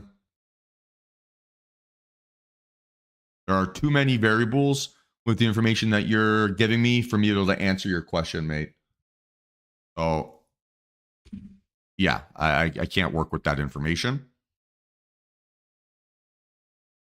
But yeah, the way that you want to do it, John, right? If I were to just bring up a paper trading account here, right? So let's say that I'm playing NQ to the upside.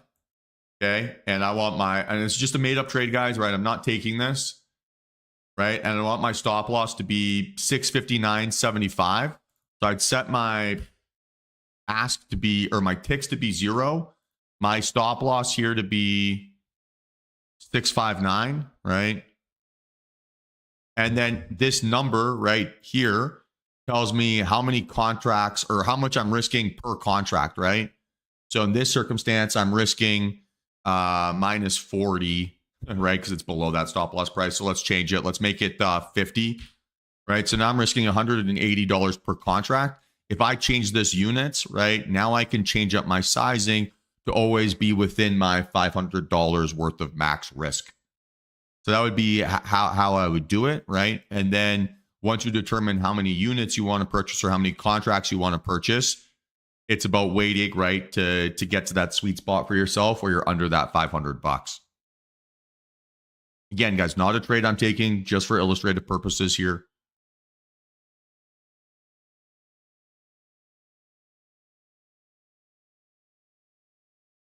Yeah, great decision, guys, to close where we did, right? Great decision. Yeah, that's what we had there, Rebecca. Yeah, that's what we had there.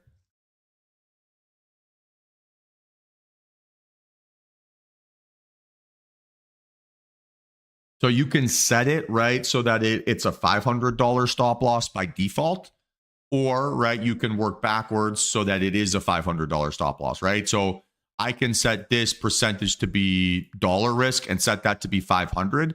But what that does, right, is it makes my stop loss spot to be a dollar number versus a fixed point. So I wouldn't want to use that technique because I'm just getting stopped out when it hurts, not when the trade is invalidated. I want the point where my trade is invalidated to be where I stop myself out, and for that to match my $500 worth of max risk. That makes sense? So, for example, here, right, if I wanted to go short with the stop loss, or go long, right, with the stop loss, we can go short here. Good example, right? So if I were to map out a trade and I'm looking for a short, the 660 is where I want my stop loss to be. So I want to type that in on this number because my units, right, that it would allow me to purchase, right, is going to be dynamic. Right? So see how that's bouncing around and changing so aggressively? It doesn't quite work out very well that way. So I want to be setting my risk to be that number first and getting out where my trade is invalidated, not where the P&L risk hurts. So I'm not a huge fan of putting in minus 500 in this target. I want to be making sure that I'm doing it based on where my trade is invalidated. Make sense?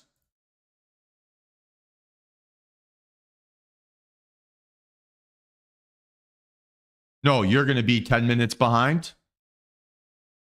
I do not have lagging market data.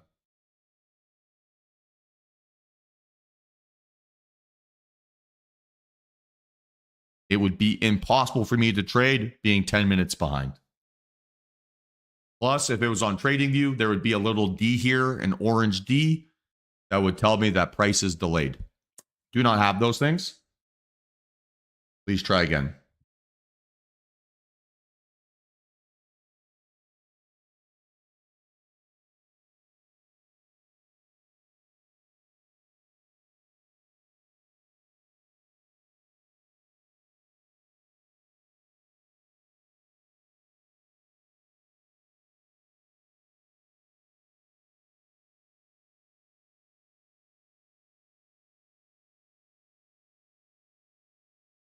So, any other questions here, team? Any other questions? How are we feeling?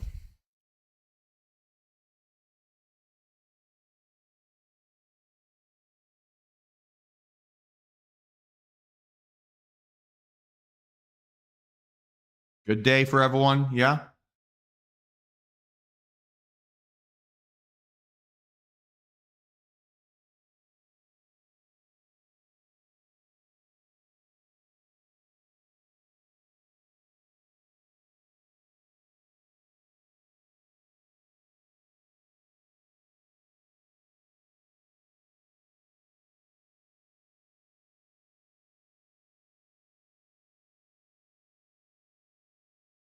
And any other questions here, team?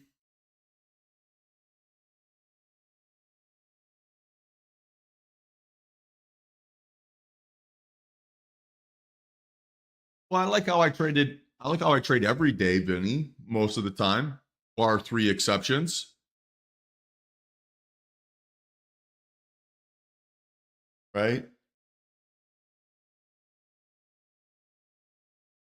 So, like all things considered, like I don't think I've taken too many bad trades, which is why I've been annoyed with this price action.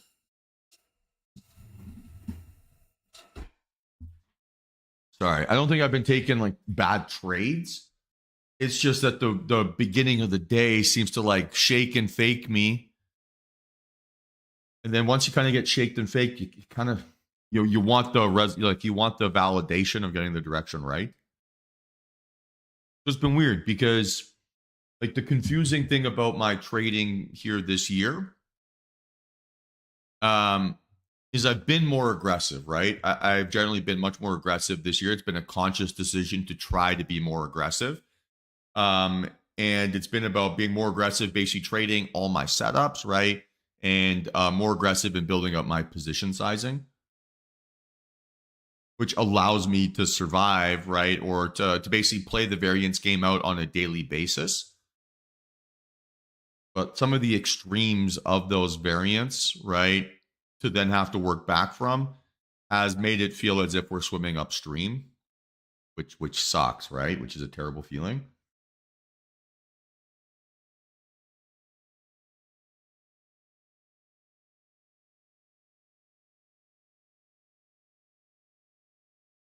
Well, so the setups that I'm looking for, right, Mark, are this graphic. You can find this inside um the trading docs tab, right? So I'm looking for either high vol breakouts away from the opening range, or now that we're separated, right, I'd be looking for high volume rejections. So a high volume rejection would have to be like a candle that looks like this volume standard, right? And then 1, 2, 3, right? So basically a failed breakout would have to be like something like this, right? If it was to be a candle, right? So it'd have to be like a failed breakout on increasing outlier volume. And then it reverses back down to the downside. So what I'd be looking for here, right, is either a breakout through the opening range targeting these secondary levels, or I'd be looking for a high volume reversal thesis and then break down.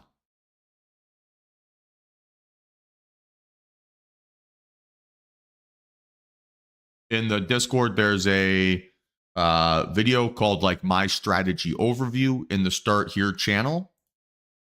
I would reference that, right? And reference that document. Yeah, video number 2, my strategy overview / the setups I trade.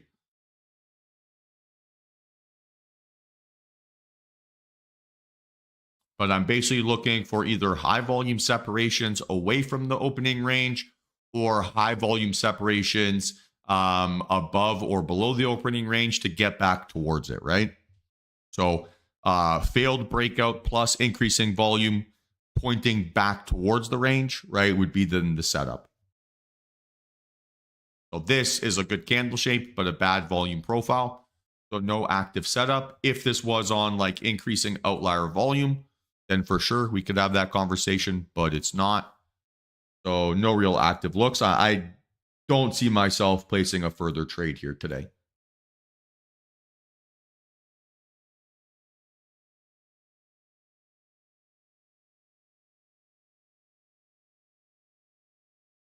Any other questions, team?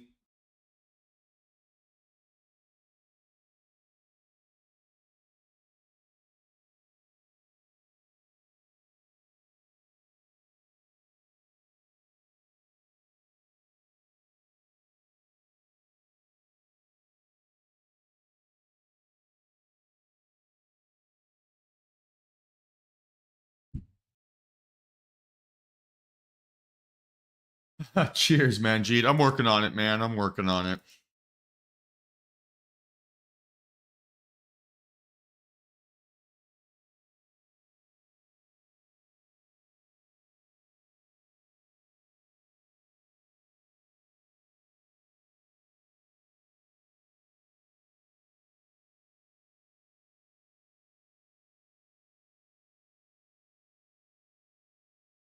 The thing that makes trading so fun, but also the annoying thing about trading is that it's self-improvement gamified, right? So it's like it's always showing you your flaws and what you need to fix to get better. And sometimes it's easier to ignore those lessons than other times. And when price action gets stressful and you're starting the day off getting your butt kicked and you got to make it all back, it kind of puckers you up a little bit, right? For lack of a better term. And when I get when I get stressed, not always pleasant. I get that.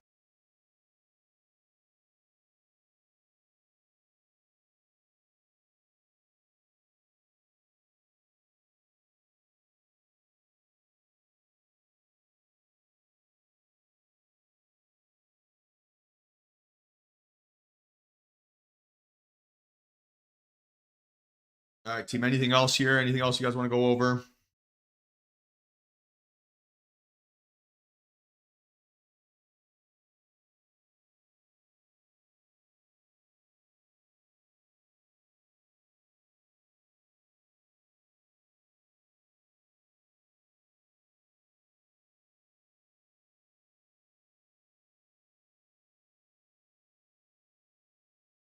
All right, team. Final call here. Final call for questions.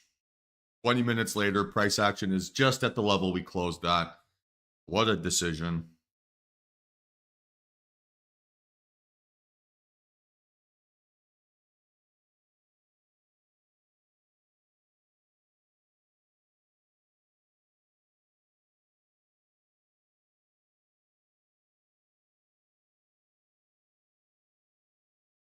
Sounds good, Jeff. Have yourself a great day, mate. Let's see some P&L here today, team. How did everyone do?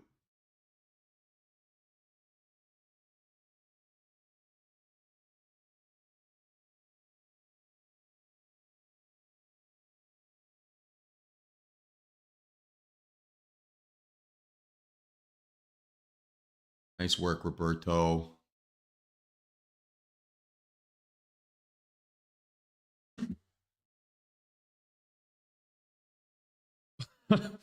Jesus Christ.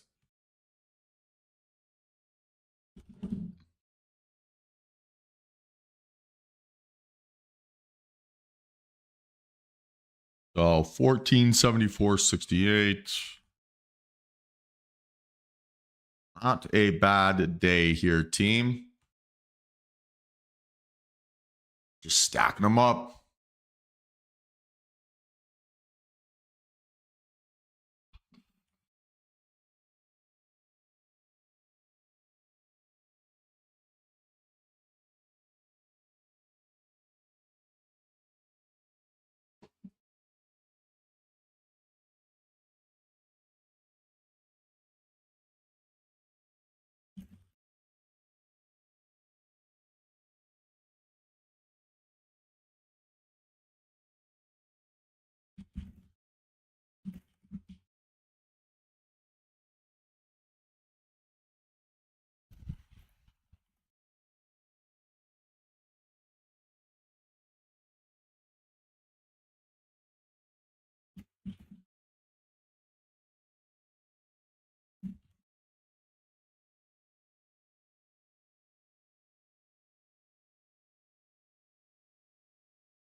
And this thing is flying higher.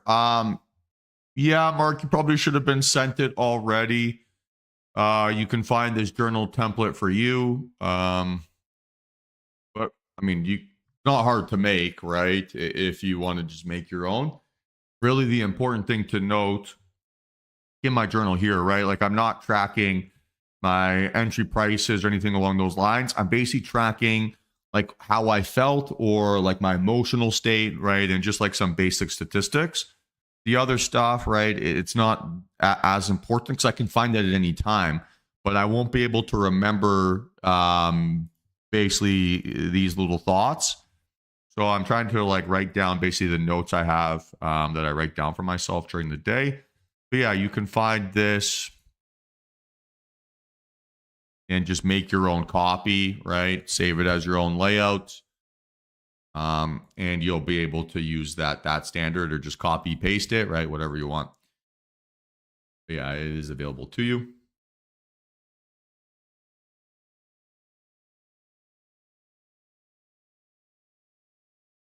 So anything else here, team? Anything else you guys want to go over?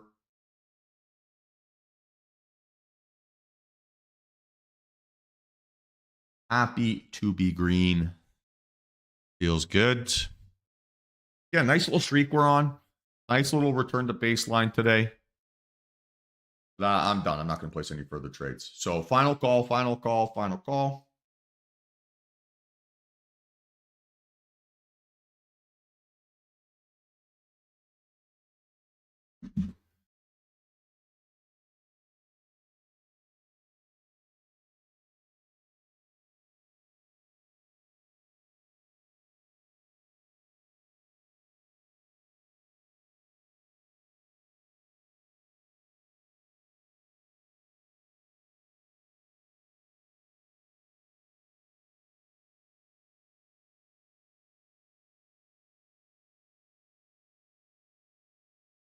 All right, team. Well, if no further questions, right, then same deal like always. Feel free to hit me up, and yeah, we'll get back to you as soon as I can.